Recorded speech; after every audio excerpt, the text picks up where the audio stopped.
আপনারা সবাই এর আগেও ঘটনা শুনেছেন। আমাদের প্রথম অতিথি হচ্ছে দিনার। আমরা তার কাছে একটা ঘটনা শুনতে চাই এবং দিনার ওয়েলকাম ব্যাক। এবং কোথাকার ঘটনা এটা একটু আমরা শুনি। আরো একবার বলতে হবে। জি রাসেল ভাই, ধন্যবাদ আপনাকে আমাকে আরেকবার ডাকার জন্য। আপনাকে এবং ভূতা ফেভার সকল লিসেনার্সকে আমি জানাতে চাই মাহে রমজানের শুভেচ্ছা। জি রাসেল ভাই, আমি এখন যে ঘটনাটি শেয়ার করছি এটা আমাকে বলেছেন মোজাম্মেল হক নামের একজন ভদ্রলোক। তার বিষয়ে শোনার ঘটনায় চলে যাই। উনি হচ্ছেন পেশায় একজন সিএনজি ড্রাইভার। তো ঘটনাটি ঘটে সিলেট জেলার চুরখাই নামক জায়গায় ঘটনা। তো ঘটনাটি ঘটে আজ থেকে 8 বছর আগে। তো আমি তার বাসার বর্ণনাটা একটু দিয়ে নিচ্ছি। তো উনি যে বাসাটা থাকতেন সেই বাসাটা হচ্ছে 4 তলার একটি বিল্ডিং এবং তার নিচতলায় হচ্ছে 2-3টা দোকানের মতো ছিল।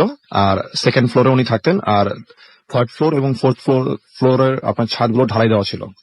আর ওনার বাসাটা ছিল মূল সড়কের একেবারে উপরেই ছিল।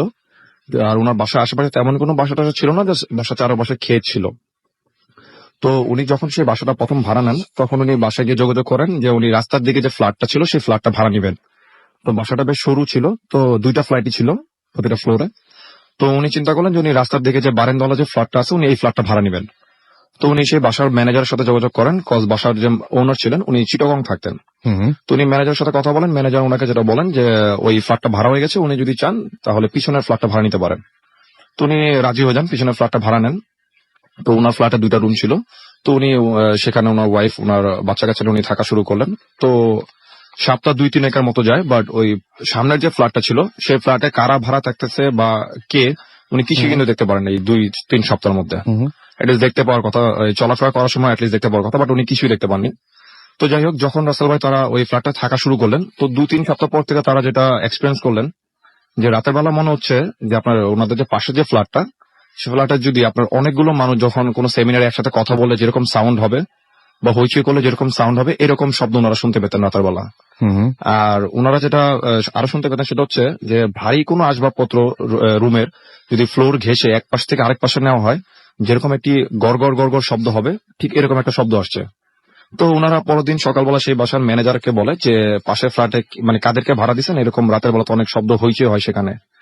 তো ম্যানেজার যেটা বলে যে ওখানে একজন হাজবেন্ড এন্ড ওয়াইফকে ভাড়া দেওয়া হয়েছে, আর যেহেতু রাতের বেলা তো শব্দ হয় তো হওয়ার কথা না, তো ওনারা 2জনই থাকতেন। আচ্ছা। তো যাই হোক, এভাবে চলতে লাগলো। তো একদিনকার কথা, তো মোজাম্মেল হক যিনি তখন উনি সিলেটে উনি লেটেস্ট মাইক্রোবাস চালাতেন। তো উনি বাসায় ফিরতেন রাত 11টা 11:30 এরকম লেট করে ফিরতেন। তো ওনার বউ সারাদিন বাসায় থাকতেন। তো ওনার স্ত্রী একদিন দোকান থেকে বাসায় আসার সময় সিঁড়িতে ওঠার সময় উনি দেখতেন যে সামনের যে ফ্ল্যাটটা ছিল সেই ফ্ল্যাটের দরজার সামনে একজন মহিলা দাঁড়িয়ে আছে। আচ্ছা। এবং তাকে দেখতে অনেকটা উদ্বাস্তুর মতো লাগছে, মানে মনে হচ্ছে যে পাগলের মতো কেউ একজন, উস্কো খুস্কো চুল। তো তাকে দেখে মনে হলো যে সে খুব তাড়াহুড়া করে রুমের ভিতরে ঢুকে দরজাটা লাগিয়ে দিল। তো এটা দেখার পর উনি এটাকে নর্মালি নিলেন, উনি রুমে চলে আসেন, ওনার হাজবেন্ডের সাথে ব্যাপারটা শেয়ার করেন। তো একদিনকার কথা রাসেল ভাই, তারা ঘুমিয়েছিলেন খুব ফজরের দিকে। আচ্ছা। তাদের দরজায় খুব জোরে জোরে নক হচ্ছে এবং তাদের ঘুম ভেঙে যায়। তো তারা ঘুম ভেঙে যাওয়ার পর তারা তখন দরজা খুলে বেরিয়ে দেখে যে একজন ভদ্রলোক সেখানে দাঁড়িয়ে আছেন এবং তিনি বলতেছেন যে উনি পাশের ফ্ল্যাটে থাকেন। পাশের ফ্ল্যাটে থাকেন? জি। আচ্ছা। তো উনি বলেন যে আপনারা একটু কাইন্ডলি একটু আমার ফ্ল্যাটে একটু আসেন। ওনাকে দেখে মনে হচ্ছিল উনি মানে অনেকটা ভীত সন্ত্রস্ত হয়ে পড়ছেন। তো ওনারা যখন যায়, মোজাম্মেল হক আর ওনার ওয়াইফ যখন সেই ফ্ল্যাটটা যায়, তারা গিয়ে দেখে যে ওই লোকের যে স্ত্রী তার ফাঁসি দেওয়া লাশ সেই তাদের বেডরুমের সিলিং ফ্যানের সাথে ঝুলছে। এবং রুমের এনভায়রনমেন্টটা হচ্ছে যে রুমের মধ্যে ছড়ানো ছিটানো রক্তের দাগ ছিল। আচ্ছা। তো এটা দেখার পর তারা বেশ ভয়। এটা কি মানে সবাই দেখেছে? হ্যাঁ, এটা ওনারা দেখেছেন, প্লাস বাসার যে ম্যানেজার ছিল উনিও দেখেছেন পরবর্তীতে। আচ্ছা। তো ওনারা যখন রাসেল ভাই এটা দেখলেন তো ওনারা দেখার পর বাসার ম্যানেজারকে খবর দেন। ম্যানেজার যেটা করেন যে ম্যানেজার দোকানের ভিতরেই থাকতেন। তো ম্যানেজারকে খবর দেওয়ার পর ম্যানেজার যেটা করে যে উনি পুলিশকে খবর দেয়। তো পুলিশ আসার পর সেই লাশকে সেখান থেকে নামানো হয়। তো পুলিশ এসে যথারীতি সেই লাশ নিয়ে যায় পোস্টমর্টম করার জন্য। তো পোস্টমর্টম করার জন্য যখন পুলিশ সেই লাশটি নিয়ে যায় তখন তার হাজবেন্ডকেও কিন্তু অ্যারেস্ট করে নিয়ে যায় পুলিশ। যেহেতু সুসাইড করলে তো আর রুমের এনভায়রনমেন্ট এরকম থাকার কথা না। তো ওনার হাজবেন্ডকে নিয়ে যাওয়ার পর তারা সেই রুমটা লক করে দেয় বাসার ম্যানেজার। তো ওনার হাজবেন্ডকে নিয়ে যাওয়ার পর প্রায় সপ্তাহখানেক আর কোনো কিছু হয়নি, ওই রুমটা ভাবেই তালাবদ্ধ ভাবে ছিল। তো তারপর থেকে রাসেল ভাই তারা যা এক্সপিরিয়েন্স করা শুরু করলো সেগুলো অনেকই ভয়ঙ্কর ছিল। আচ্ছা। যে রাতের বেলা এরকম হয়েছে যে তারা শুয়ে আছেন, হাজবেন্ড আর ওয়াইফ দুজন শুয়ে আছেন, কিন্তু পাশের রুম থেকে মনে হচ্ছে কোন একজন মেয়ে মানুষের আর্তনাদের চিৎকার ভেসে আসছে এরকম। আচ্ছা। তো এরকম ওনারা কিন্তু প্রায় শুনতেন। এটা কি রেগুলারই হতো? হ্যাঁ। তো প্রথম রাসেল ওনারা ভাবেন যে হয়তো রাস্তা বা বাইরে থেকে আসছে, তো বাইরে থেকেও আসার কথা না, যেহেতু নেইবার্স বলতে গেলে আশেপাশে কেউ নেই, বেশ দূরে দূরে বাসা, চারপাশে আচ্ছা। ক্ষেত। হুম হুম। তো একদিন যেটা হয় যে ওনার হাজবেন্ড মোজাম্মেল হক যিনি, উনি রাতে খুব লেট করে বাসায় ফিরেন। আচ্ছা। তখন রাত 1:30 2টা এরকম বাজে। হুম হুম। তো ওনারা হাজবেন্ড এন্ড ওয়াইফ দুজন খেতে বসেন। হুম হুম। তো খেতে বসার পরে ওনারা স্পষ্ট শুনেন দুইজন একসাথে হুম হুম। যে ওনাদের পাশে যে ফ্ল্যাটটা ছিল, মনে হলো কেউ একজন দরজা খুলে বের হলো। বের হয়ে সিঁড়িতে যদি আমরা 2-3টে স্টেপ বাদ দিয়ে যদি লাফ দিয়ে উঠি যখন হুম হুম। দ্রুত, যেরকম একটা হুম। ধপাস ধপাস শব্দ হয়, ঠিক মনে হলো কেউ একজন রুম থেকে বেরিয়ে ঠিক এভাবে ছাদে চলে গেল। আচ্ছা। তো তারা খাওয়া দাওয়া করতেছিলেন এবং একটা সময় তারা আবার শুনলেন যে কেউ একজন নেমে এসে সেই রুমের ভিতরে ঢুকে দরজাটা লাগিয়ে দিল। তো তারা ভাবে যে হয়তো ভাড়া টাড়া হয়ে গেছে সেই রুমটা। তো তারা যথারীতি ঘুমিয়ে পড়েন। তো ঘুমিয়ে পড়ার পর রাসেল ভাই, তারা সকালবেলা যখন ঘুম থেকে উঠে তার হাজবেন্ড ওই ম্যানেজারকে বলে, যিনি দোকানদার ছিলেন তাকে বলেন যে এরকম আপনারা কি এই পাশের রুমটা ভাড়া দিচ্ছেন? হুম হুম। তখন উনি যেটা বলেন, তো এটা শুনে উনি বেশ অবাক হয়ে যান। তো উনি বলেন যে এটা তো ভাড়া দেওয়া সম্ভব না, কজ আগের যারা ভাড়া ছিল সেখানে, হুম হুম। তো তাদের মালপত্র এখনো রয়ে গেছে। আচ্ছা। তাই ওনারা ওই ফ্ল্যাটটা এখনো কারো কাছে ভাড়া দিতে পারেন। ভাড়াই দেয় না এখনো হ্যাঁ। পর্যন্ত। কিন্তু ওনারা কিন্তু দিব্যি রাতের বেলা একজনের মানে সেখানে যে মানুষজন আছে সেই অস্তিত্ব যেমন টের পাওয়া যাচ্ছিল, নানান ধরনের জিনিসপত্র মনে হচ্ছিল যে ওখানে মানুষজন থাকেই, জি রাসেল ভাই, কিন্তু ওইখানে ওই ভাড়াটা মানে তার মানে আসলে কারো কেউ ছিলই কেউ না। থাকে না রাসেল ভাই, কজ ওটা তো ওই লাশ নিয়ে যাওয়ার পর থেকে ওটা লক ছিল রুমটা। একদম। আরেকটা মজার কথা হচ্ছে যে আপনার ওনারা যখন এগুলো এক্সপিরিয়েন্স করা শুরু করলেন, তো একদিন যেটা হয় সবচেয়ে ইন্টারেস্টিং ব্যাপার, যে ওনার ওয়াইফ মোজাম্মেল হক বাইরে ছিলেন। তো ওনার ওয়াইফ বিকালবেলা ঘুমিয়েছিলেন, হুম হুম। ওনার এক ছেলে এক মেয়েকে নিয়ে। তো ওনার মাগরিবের কিছুক্ষণ আগে, আধা ঘন্টা খানেক আগে ওনার ঘুম ভেঙে যায়, ওনার ওয়াইফের। হুম হুম। তিনি ঘুম ভেঙে যাওয়ার পর দেখেন যে ওনার যে ফ্ল্যাটের যে মেইন গেটটা রয়েছে, মেইন দরজাটা রয়েছে, হুম হুম। সেটা খোলা। আচ্ছা। তো ওনার আসল ভাই মেইন দরজাটা হচ্ছিল আপনার উপরে যে ছিটকানি দেওয়া, হুম হুম। ওটা খোলা ছিল। তো ওনার বেবির পক্ষে, ওনার বাচ্চাদের পক্ষে কিন্তু বের হয়ে সেই ছিটকানি খুলে রুম থেকে বের হওয়ার কথা না। আচ্ছা। উনি ঘুম ভাঙার পর দেখেন যে ওনার 6-7 বছরের মেয়েটা রুমের মধ্যে নেই। আচ্ছা। রুমের মধ্যে নেই বলতে গেলে ওনার ওয়াইফ তাকে খোঁজাখুঁজি করে। প্রথমে উনি ছাদে চলে যান, যে ছাদে মানে খেলাধুলা করতে পারে। তো উনি ছাদে গিয়েও দেখলেন নেই, এবং রাস্তার নিচে নেমে ওইখানে মানে কোথায় পাননি বাচ্চাটাকে। আচ্ছা। আর আশেপাশে যেহেতু কোনো নেইবার ছিল না যে কারো বাসায় গিয়ে খেলাধুলা করবে এরকম। হুম হুম। তো ঠিক মাগরিবের আজান দিবে এমন একটা সময় রাসেল ভাই তার বেবিটা ঘরে আসে। হুম হুম। তো তার বেবিটা মেয়েটা আসার পর তার ওয়াইফ তাকে জিজ্ঞেস করে যে তুমি কোথায় ছিলে এতক্ষণ, হুম হুম। তোমাকে আমরা তখন খোঁজাখুঁজি করলাম। তখন আসল ভাই তার রিপ্লাইটা কিন্তু খুবই উইয়ার্ড ছিল। আচ্ছা। সে তার আম্মাকে যেটা বলে যে আমি পাশের ফ্ল্যাটের আন্টির কাছে ছিলাম। আচ্ছা। এটা কিন্তু রাসেল ভাই ফুললি কোয়াইট ইম্পসিবল, যে পাশের ফ্ল্যাটে কেউ থাকেই না তখন। সেটাই সেটাই। এটা শোনার পর রাসেল ভাই তারা বেশ ভয় পেয়ে যায় এবং তারা সিদ্ধান্ত নেয় যে তারা এই ফ্ল্যাটটা ছেড়ে দিবেন। খুবই স্বাভাবিক, এবং এর পরে আসলে কারো সেখানে মানে থাকার সাহস হওয়ার কথাও না। And thank you so much. Rasel ভাই এরপর কিন্তু আরেকটু আছে। হ্যাঁ, ওকে ওকে, শুনি তো তাহলে। রাসেল ভাই তারপর যেটা হয়, তারা যখন চিন্তা করে যে ফ্ল্যাটটা ছেড়ে দিবে, হুম হুম। তার কিছুদিন পরেই সেখানে দুজন বোন এসে সেই রুমটা ভাড়া নেয়। আচ্ছা। তো তাদের যেটা ছিল যে তাদের বড় বোনটা যে ছিল সে স্থানীয় এক এনজিও তে কাজ করতেন, হুম হুম। আর তার ছোট বোনটা তার সাথে থাকতো। আচ্ছা। তো যখন তারা ভাড়া নিল, তারা তাদের ওই আগের ফ্যামিলির ওই আসবাবপত্রগুলি ব্যবহার করতেন। তো তারা ভাড়া আসার পর তারা মনে একটু সাহস সঞ্চার হয় তাদের, যে পাশে তো একটা নেইবার্স আসছেই। তো ওনারা থাকা শুরু করলেন। তো তারা ভাড়া নেওয়ার পর থেকে তাদের সাথে ভালো কমিউনিকেশন ছিল তাদের, তারা আর এইসব জিনিস এক্সপিরিয়েন্স করা বন্ধ হয়ে যায় তাদের। তো যারা ভাড়া নিল তাদের সাথে ঘটনাগুলো ঘটা শুরু হয় ওই রুমটার মধ্যে। তারা রাতেবেলা শুনতে পায় যে তাদের কিচেন রুমে কি একজন কাজ করলে যেরকম শব্দ হবে জিনিসপত্র নিয়ে, ঠিক ওইরকম শব্দ হচ্ছে। তো যখন তার বড় বোনটা যায়, যে এনজিও তে জব করে, সে গিয়ে দেখে যে সেখানে কেউই নেই। আচ্ছা। তো একদিনকার ঘটনা যে তার বড় বোনটা দুপুরবেলা লাঞ্চ করার জন্য বাসায় ফিরে। তো বাসায় ফেরার পর সে অনেকক্ষণ দরজা নক টক করে, দরজার ভিতর থেকে কোনো রেসপন্স নাই। ভিতর তার বোন ছিল। তো কোনো রেসপন্স না পেয়ে তার কাছে যে চাবিটা ছিল সেই চাবিটা দিয়ে সে রুমের দরজাটা খুলে।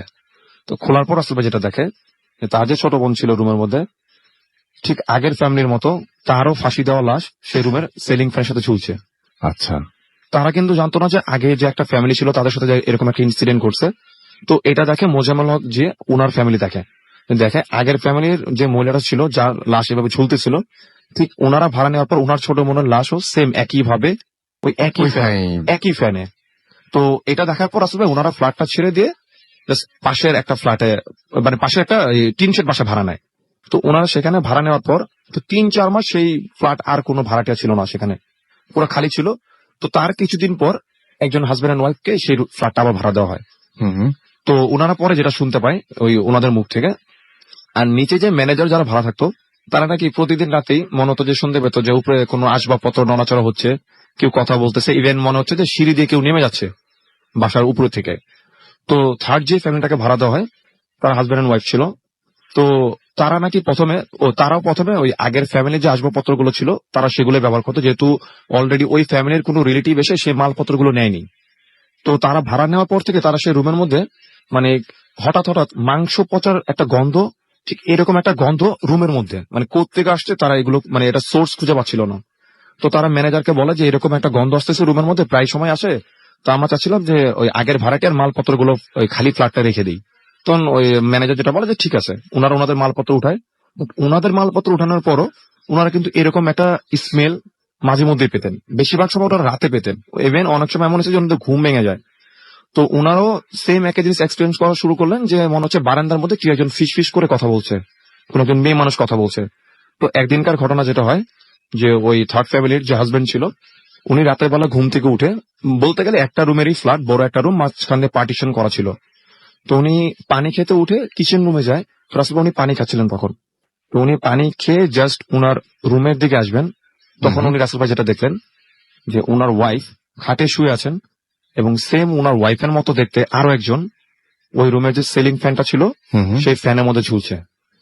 একই রকম। হ্যাঁ, উনি দুইজনকে দেখতে পান, উনার ওয়াইফ। মানে আমি খালি চিন্তা করছি যে এই সময় যারা শুনছেন তারা যদি এরকম কোনো কিছু এক্সপিরিয়েন্স করেন তাহলে কেমন হবে ব্যাপারটা। উনি হ্যাঁ। উনি দেখতেছেন রাসেল ভাই উনার ওয়াইফ দিব্যি খাটে শুয়ে আছেন, এবং উনার মতো সেম একজন সেই সিলিং ফ্যানের মধ্যে ঝুলতেছে। তো এটা দেখার পর রাসেল ভাই উনারা কিছু মনে নেই, উনি সেন্স হারিয়ে ফেলেন। তো ওনাদের মুখ থেকে ঘটনাগুলো শুনেন। তো মোজাম্মেল হক এখন ঢাকায় থাকেন। তো উনি রাসেল ভাই 2-3 বছর আগেও সিলেট যান। তো উনি গিয়ে শুনে আসেন যে সেই বিল্ডিং এর মানে উপরে যে 2টা ফ্ল্যাট, সেটা এখন পর্যন্ত কেউ থাকে না, এবং নিচে যে দোকানগুলো ছিল রাসেল ভাই, সেই দোকানগুলো বন্ধ হয়ে যায়। আচ্ছা, এই ছিল আসলে ঘটনা। অনেক ধন্যবাদ দিনার আপনাকে আপনার প্রথম ঘটনার জন্য। আমরা দেখতে পাচ্ছি অলরেডি অনেকে আমাদের এসএমএস করছেন, আমাদের দেখতে হচ্ছে বিপ্রো এসএমএস করছেন আমাদেরকে, সুদীপ অধিকারী, এবং ফার্স্ট স্টোরিটা তার কাছে ভালোই লেগেছে।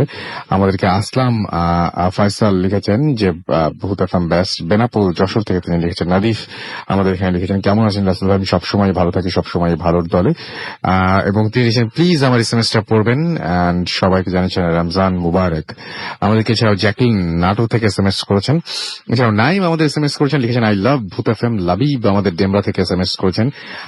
এছাড়াও দেখতে পাচ্ছি আমাদেরকে সাব্বির এসএমএস করেছেন বোটবাজার থেকে। বিপ্রো আবারও এসএমএস করেছেন আমাদেরকে, দেখতে পাচ্ছি। এছাড়াও আরাফ, এছাড়াও আরাফ হাসান আদিব ভেরি গুড তাই লিখেছেন, এটুকুই লিখেছেন। সুমি আমাদের লিখেছেন নালিতা বাড়ি থেকে, যে দিনার ভাইয়ের ঘটনা ভালো লেগেছে। কাশফি আমাদের আগারগাঁও থেকে এসএমএস করেছেন, লিখেছেন আই জাস্ট লাভ ভূত এফএম। এছাড়াও দেখতে পাচ্ছি কবির জিঞ্জির থেকে লিখেছেন সো নাইস স্টোরি। এছাড়াও আমাদেরকে দেখতে পাচ্ছি এসএমএস করেছেন সিদ্দিক জুরাইন থেকে। আর অনেকে আমাদের এসএমএস করছেন, এবং আপনি যদি এসএমএস করতে চান মোবাইলের মেসেজ অপশনে গিয়ে টাইপ করুন ফুর্তি, FOORTI ফুর্তি, স্পেস দিয়ে লিখুন আপনার নাম, স্পেস দিয়ে আপনার মেসেজ পাঠিয়ে দিন 9840 নাম্বারে।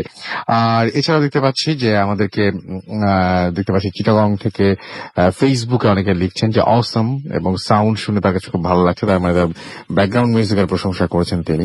এছাড়াও আমাদেরকে দেখতে পাচ্ছি যে এমডি আব্দুর রহমান জামিল এখানে কমেন্ট করেছেন। এছাড়াও কমেন্ট করেছেন দেখতে পাচ্ছি খুব ভয় পাচ্ছি, লিখেছেন রডিন হুড। আচ্ছা, এছাড়াও তানভীর আহমেদ লিখেছেন ফার্স্ট গল্পটা নাইস। ফেসবুকে আমি পড়ছি কিন্তু। শাহরিয়ার RH লিখেছেন রমজানের প্রথম দিন আপনার কেমন কাটলো, মাশাআল্লাহ ভালোই কেটেছে আমাদেরকে। এছাড়াও নাইম এসএমএস করেছেন, এবং দুই ভাই মিলে, তো এসএমএস না কমেন্ট করেছেন, এখানে দুই ভাই মিলে শুনছেন। তো আপনি যদি চলে আসতে চান ফেসবুকে, তাহলে চলে আসুন www.facebook.com/radio.furti এই অ্যাড্রেসে, এবং আপনি সেখানে এসে কিন্তু আপনার ঘটনাগুলো, আপনার মতামতগুলো আমাদেরকে জানিয়ে পারেন। আমরা একটা ব্রেকে যাবো, আমরা একটা ঘটনায় যাই না, আরেকটা ঘটনায় চলে যাই। আচ্ছা, আমরা আমাদের সাথে আপনারা যদিও ছবি তুলবেন না উনি, সুতরাং আমাদের এখানে হাফেজ মাইনুদ্দিন সাহেব আছেন, এবং তিনি রিসেন্টলি বলছেন যে তিনি একটা এরকম জিন ছাড়াতে আপনি কোনো একটা এলাকায় গিয়েছিলেন, তাই না? এবং অনেকদিন পর তিনি এসেছেন এখানে, এবং তিনি বলছিলেন যে আপনি কোন এলাকায় জিন ছাড়িয়েছেন? আমি গিয়েছিলাম শরীয়তপুর জেলা। কি সমস্যা ছিল? শরীয়তপুর জেলায় গিয়েছিলাম, সেখানে একটি এলাকার নাম ছিল দোল পাহাড়।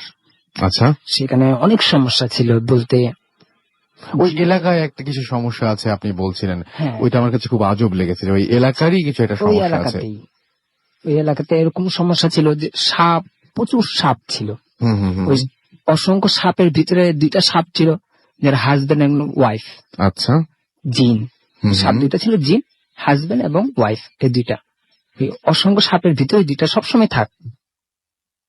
আর জিনের প্রভাবটা ওইখানে অনেক বেশি, প্রচুর বেশি। তো সেখানে এখন সেইখানে যার প্রবলেম হয়েছিল, হ্যাঁ তার আসলে প্রবলেমটা কি ছিল? প্রবলেমটা ছিল তাকে জিনে আসর করেছিল। এটা আপনি কিভাবে জিন বুঝতে তাকে পারলেন? প্রভাব করেছিল। আমি সেটাকে করেছি যে আমি মাটির পাত্রতে হুম হুম। একটি তাবিজ লেখা হয়, একটি কোরআনের আয়াত লেখা হয়। সেটাকে যখন আমরা গরম চুলোর মধ্যে দেই, আগুনের মধ্যে দেওয়া হয়, তখন সেটা যদি ওর শারীরিক সমস্যা হয়ে থাকে হুম হুম। তাহলে সেটা কালো বর্ণ হবে লেখাটা। আর যদি তাকে কেউ নষ্ট করা হয়, জাদু বান মারা হয়, তাহলে সেটা সাদা বর্ণ হবে। আর জিন যদি তাকে ধরে, জিনের আসর যদি তার শরীরে থাকে, হুম হুম। তাহলে সেটা সেই পাত্রের সাথে এই লেখাটা মুছে যাবে, লাল বর্ণ হবে, আর লেখাটা থাকবে না। ওই লেখাটা পাত্রের সাথে রঙের আপনারা সাথে মিশে এভাবে, যাবে। আচ্ছা এটা তো নিয়ম, আপনি তাহলে বুঝতে পারলেন জিনিসটা। এবং আপনি আমাকে একটু একটা অদ্ভুত কথা, আমি এটা জানতাম না আসলে, কোনোদিন শুনি না, আজকে প্রথম শুনলাম। আপনি বলছিলেন যে আপনি সেই জিনটাকে পুড়িয়ে জ্বালিয়ে ফেলছি। জ্বালিয়ে ফেলেছেন। হ্যাঁ। আচ্ছা, জ্বালিয়ে ফেলেছেন, সেটা তো আলাদা রিচুয়াল, সেটা আপনার ব্যাপার। বাট আপনি একটু প্রসেসটা আমাদের বলেন যে কি কি হয়েছিল, আপনি কি করেছিলেন? প্রথমে মেয়েটার কাছে গেলেন, তারপরে কি কি করলেন? মেয়েটা রাত্রি সমস্যা পাইছে। হুম হুম। মেয়েটা রাত্রে যখন ঘুমাইছে, তার ঘর, হুম হুম। ওর ঘরের জানলার কপাট ছিল না। আচ্ছা। ও ঘুম থেকে চোখ খুলে দেখে হুম হুম। যে জোনাকি পোকার মতো হুম, এটা খুব অদ্ভুত লেগেছে আমার 3-4টা কাছে। জোনাকি পোকার মতো 3-4টা হুম হুম। জোনাকি পোকার আলো তো নীল রং, হুম হুম। কিন্তু সেটা ছিল লাল বর্ণ, আচ্ছা আগুনের মতো। আচ্ছা। সেটা তার ঘরের মধ্যে ঘুরতেছে, হুম হুম। বাতাসের মতো উঠতেছে, জোনাকি হুম হুম। পোকার মতো উঠতেছে। তো যখন চোখটা খুলছে, তখন ও দেখতে পাইতেছে ওর চোখের ভিতরে এগুলো হুম হুম। ঢুকে গেছে। আচ্ছা। একটু পর সে মানসিক ভাবে, যেমন কিছুক্ষণ পরে ও অনেক হাসতেছে, উঠে হুম হুম হুম। বসে বসে অনেক হাসতেছে। হুম হুম। তোর মা ঘুম থেকে উঠে দেখে যে মেয়েটা হাসে কেন, হুম। হঠাৎ ঘুম থেকে উঠে। তো মা জিজ্ঞেস করতেছে তুমি হাসতেছে কেন, ওর কোনো শব্দ নেই, ও হাসতেছে। কিছুক্ষণ পর সে জ্ঞান হারিয়ে ফেলছিল। আচ্ছা। আবার কিছুক্ষণ জ্ঞান ফিরে এসে সে বুক ধরে বলতেছে আমার অনেক বুকে যন্ত্রণা, কষ্ট পাইতেছে, কান্না করতেছে। হুম হুম হুম। কিছুক্ষণ পর আবার ঘর থেকে বের হয়ে যাওয়ার জন্য দরজাটা খুলে ফেলছে। আচ্ছা। দরজাটা খুলে ফেলে যখন তার গ্রামের যে পথ, বন ছিল, বাঁশ বন, সেখানে হুম হুম। তেঁতুল গাছ, গাব গাছ, শিমুল গাছ, এরকম প্রচন্ড গাছ ছিল। হুম তো হুম। মেয়েটা যে পথ দিয়ে যেতেছিল, সেখানে কোনো বাতাস ছিল না, কোনো বাতাস বয়নি, কোনো গাছে কোনো কিন্তু মেয়েটা যে পথে যেতেছে, সেই বাঁশ বনটার ভিতরে শুধু দেখা যেতেছে ওই জায়গাটুক ভিতরেই প্রচুর বাতাস বইতেছে। হুম। গাছ বাঁশগুলো খুব নড়াচড়া, মানে তুফানের মতো দেখা যেতেছে, হুম হুম। তুফানের মতো। হুম হুম হুম। আশপাশ কিচ্ছু না, আশপাশ সব ঠিকঠাক। আচ্ছা। তোর মা এটা দেখে খুব হয়েছে যে সব পরিবেশটা তো ভালো, প্রকৃতিটা তো ভালো, এখানে তো বাতাস কোথাও নেই, ওইখানে কেন এত বাতাস। তোর আব্বুকে, ভাইয়াকে, সবাইকে যখন ঘুম থেকে জাগানোর পর ওই মেয়েটাকে ঘরে নিয়ে এসে দরজা ভালো করে বন্ধ করে দিচ্ছে। তো ওই রাত্রের ভিতরে মেয়েটা খুব ছটপট, ঘরের চাদর উঠে ফেলে, গ্লাস ভেঙে ফেলে, মাকে মারতেছে, খুব তুলপাড় এগুলো তো করতেছে। হয়, আপনি হ্যাঁ। কিভাবে ছাড়ালেন সেটা তারপর আমাকে আমি একটু যদি বলতেন। করতেছি, যখন আমাকে খবর দেওয়া হলো, তখন আমি গেছি। তখন আমাকে বলার পর আমি বলছি যে আমি জিনটা ছাড়াবো দিন না রাত্রে বেলা। হুম হুম। আমি ঈশান নামাজের পর ঘরটাকে অন্ধকার করতে হয়, জিন আনতে হলে, জিনটাকে প্রকাশ আনতে হলে অন্ধকার করে নিতে হয়। তা আমি বলছি আমি ঈশান নামাজ পড়ার পর আমি জিনটাকে আনবো। তো যখন বসার পর ওই মেয়েটার দুইটা হাত, মাথার মধ্যে দুই পাশ, হুম হুম। ডান এবং বাম পাশ হুম হুম। আমি চেপে ধরি। চেপে ধরার পর আমি যে তদবির, যে দোয়াটা পড়া হয়, সেটা আমি জিনকে উপস্থিত করার জন্য, তা আমি যখন এটা পড়ি, কিছুক্ষণ ছিল, আসতো না পরে অনেকক্ষণ পরে যখন আসছে, তখন এমন অবস্থা, মেয়েটা প্রচুর চিৎকার দিতেছে, অনেক জোরে জোরে চিৎকার পারতেছে, এবং তার গলার স্বর পাল্টে গেছে, রগ গুলো ফুলে গেছে, মাথার যে তার রগগুলো খুব ফুলে। তো আমি দেখতেছি যে এটা আর 5 মিনিট কিছুক্ষণ সময় যদি আমি তাকে ধরে রাখি হুম। সে বাঁচবে না, আচ্ছা ও মারা যাবে। আচ্ছা আমার পুরো শরীর যেমন খুব গরম হয়ে গেছে, ওর অবস্থা অনেক খারাপ, চিৎকার পারতেছে। তো আমি দেখতেছি আর কিছুক্ষণ যদি আমি ওকে এভাবে রাখি ও বাঁচবে না, ওকে মেরে ফেলবে। আচ্ছা, সাথে সাথে আমি সেই জিনটাকে জ্বালিয়ে ফেলি। সেই কারণেই আপনি জ্বালিয়ে ফেলেছেন হ্যাঁ। জিনটাকে। যে ওকে তো বাঁচানো সম্ভব হবে না, আমি এই জন্য এবং তারপরে নিশ্চয়ই মেয়েটা সুস্থ হয়ে সুস্থ যায়। হয়েছে। তো যাই হোক, থ্যাংক ইউ সো মাচ। আমি এটাই বলছিলাম যে একটা মানে আমি এটা প্রথম শুনলাম, আমি জানি না যে আপনারা অনেকে হয়তো শুনতে চান। আমাকে তার আগে একটু আপনারা প্লিজ ফেসবুক এবং SMS এর মাধ্যমে জানিয়ে দিবেন যে আপনারা শুধু কি গল্পই শুনতে চান নাকি এই ধরনের বিষয়গুলো আপনাদের বেশ আকর্ষণ করে। যেমন আমি আজকে খুব শুনে অবাক হয়েছি, আমি জীবনে প্রথম শুনলাম এরকম যে জিন জ্বালিয়ে দেওয়া যায়। সো অনেকে আবার বলছেন যে ভয়ের ঘটনা চান, আমি দেখতে পাচ্ছি যে আবার অনেকে প্রশংসা করেছেন বেশি। একজন দেখলাম যে ওর মধ্যে বলে যে ভয়ের ঘটনা শুনতে চান। তো আমার কাছে মনে হয় যে আপনারা যদি ভয়ের ঘটনা শুনতে চান, আছেই তো, ভয়ের ঘটনা বলতেই পারি একটার পর একটা আমরা। কিন্তু মাঝে মাঝে এরকম ধরনের কোনো ইনফরমেশন বা এরকম ধরনের নতুনত্ব বা এরকম ধরনের নতুন কোনো কিছু যদি জানতে পারেন তাহলে সেটা কেমন হয় সেটা আমাদের অবশ্যই SMS করে জানাবেন আমাদের ফেসবুক পেজে। আমরা অনেক খুশি হব এবং আমরা আপনাদের SMS নিয়ে সবকিছু নিয়ে ফিরে আসছি জাস্ট একটা ছোট্ট বিরতির পরে। এবং বিরতির পর্যন্ত আশা করছি আমাদের সঙ্গেই থাকবেন। সারাদিন রমজান মাস চলছে, রোজা রেখেছেন, অনেক ক্লান্ত, তারপরে যারা এখনো পর্যন্ত আমাদের সাথে জেগে আছেন বুঝতে পারছি কতটা ভালোবাসার জন্যই জেগে আছেন। ওকে, থ্যাংক ইউ সো মাচ আমাদের সাথে থাকার জন্য। স্টে টিউনড রেডিও ফুর্তি এন্ড ডোন্ট স্টপ দ্য ফুর্তি। ফিরে আসছি একটু পরে। The night comes alive.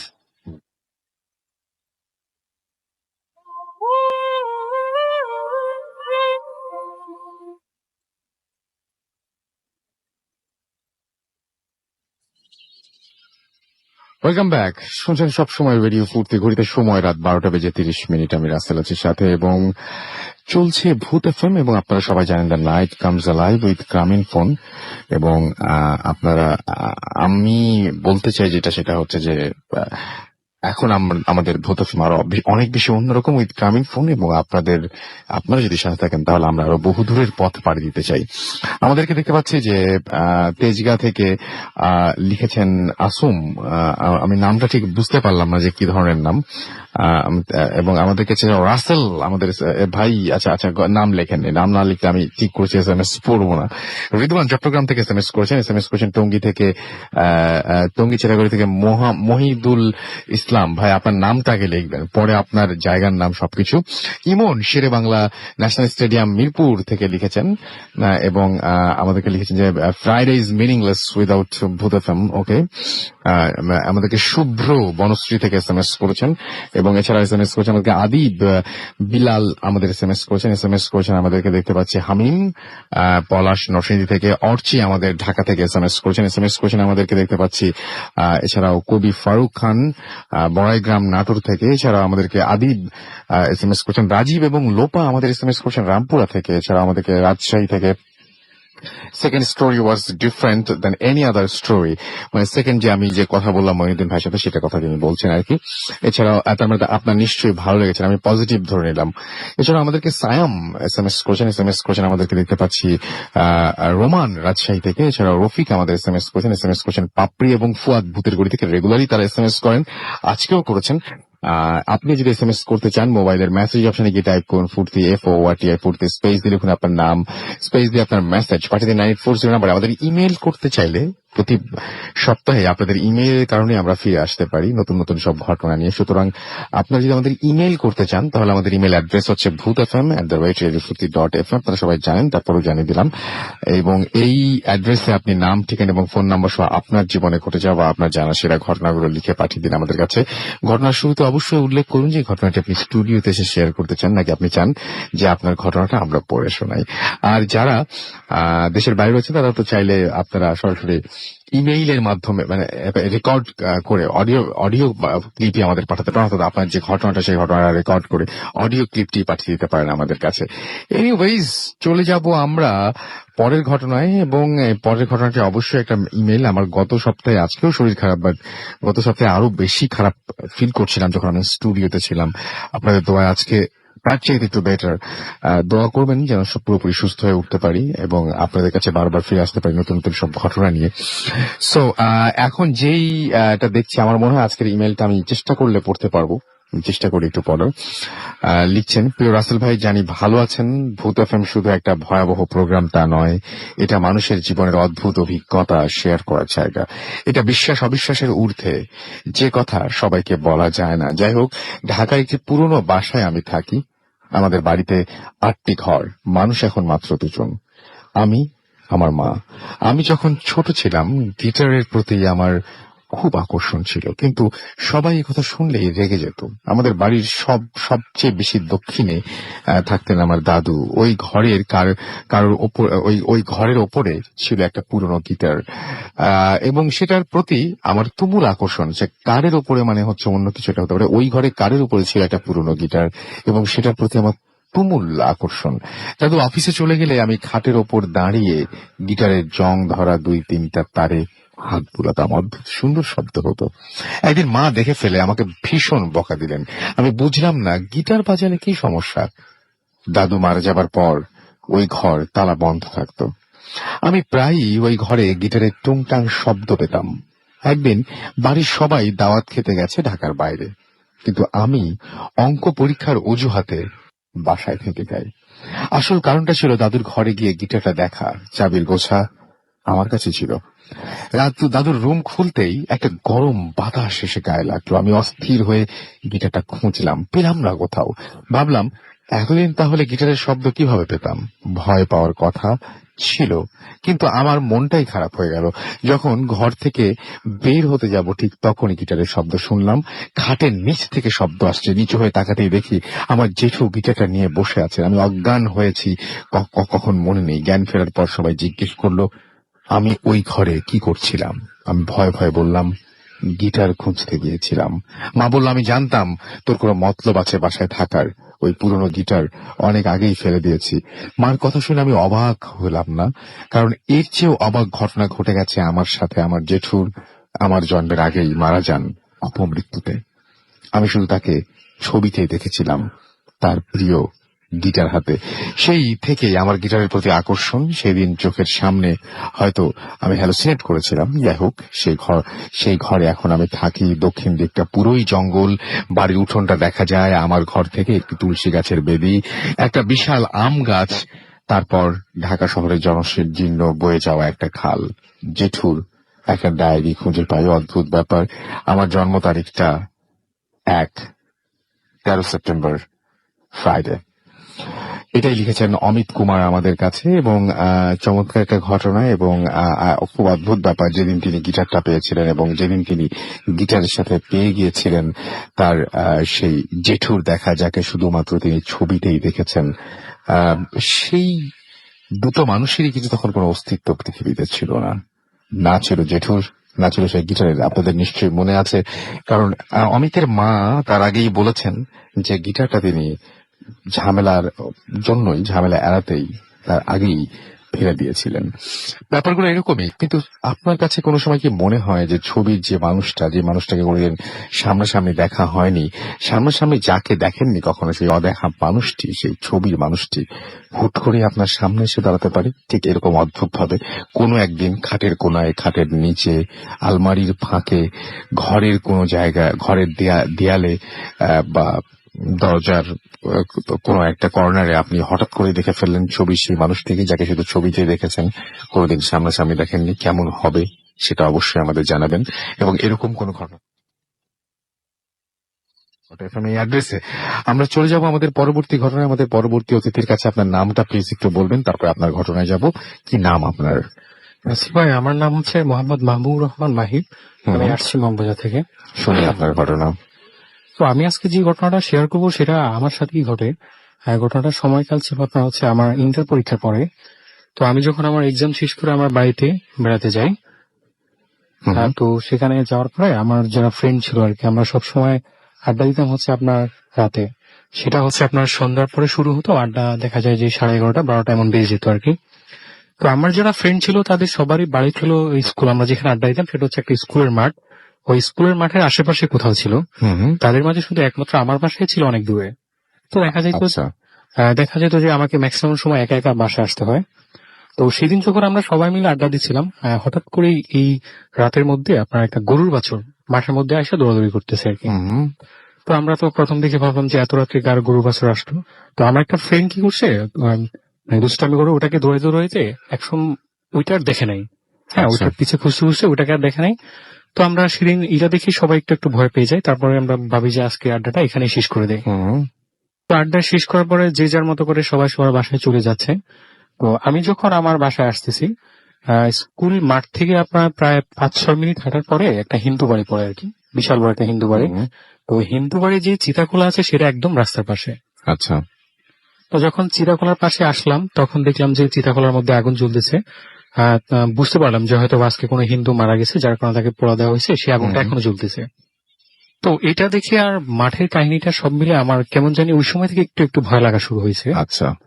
তো বলা ভালো যে আমার বাড়ি আসার সময় আপনার প্রায় রাস্তার দুপাশেই কবরস্থান। হুম যত দূর আসবে সবাই কবরস্থান পড়ে অনেক। তো আমি এইভাবে কিছু দূর হাঁটার পরে আপনার যখন একটা কবরস্থান যখন ক্রস করি, হুম তো তখন আমার গায়ের মধ্যে একটা গরম হাওয়া লাগতেছে। আচ্ছা। তো আমি ভাবলাম যে হয়তো বা আমি ভয় পাচ্ছি এই জন্য। হুম তো আমি তারপরে দোয়া টোয়া পরে আরো শুরু করলাম, হাঁটা শুরু করলাম। আরো কিছু দূর আসার পরে আপনার বিশাল বড় একটা কবরস্থান পড়ে। আর এই জায়গাটা সবসময় একটু অদ্ভুত থাকে, এখানে কোনো না কোনো সময় আপনার কোনো না কোনো ঘটনা ঘটেই থাকে। হুম তো এখানে যখন এই কবরস্থানের পাশে যখন আসলাম, তো আমার মনে হচ্ছে যে আমার পিছনে হয়তো বা কিছু একটা আসতেছে। আমি যেমন হাসছি বা ছোট ছোট ক্র্যাশিং আওয়াজ হচ্ছে, তো আমি ভাবলাম যে একবার পিছনে তাকাবো, আচ্ছা। দেখবো যে কে আসতেছে আমার সাথে।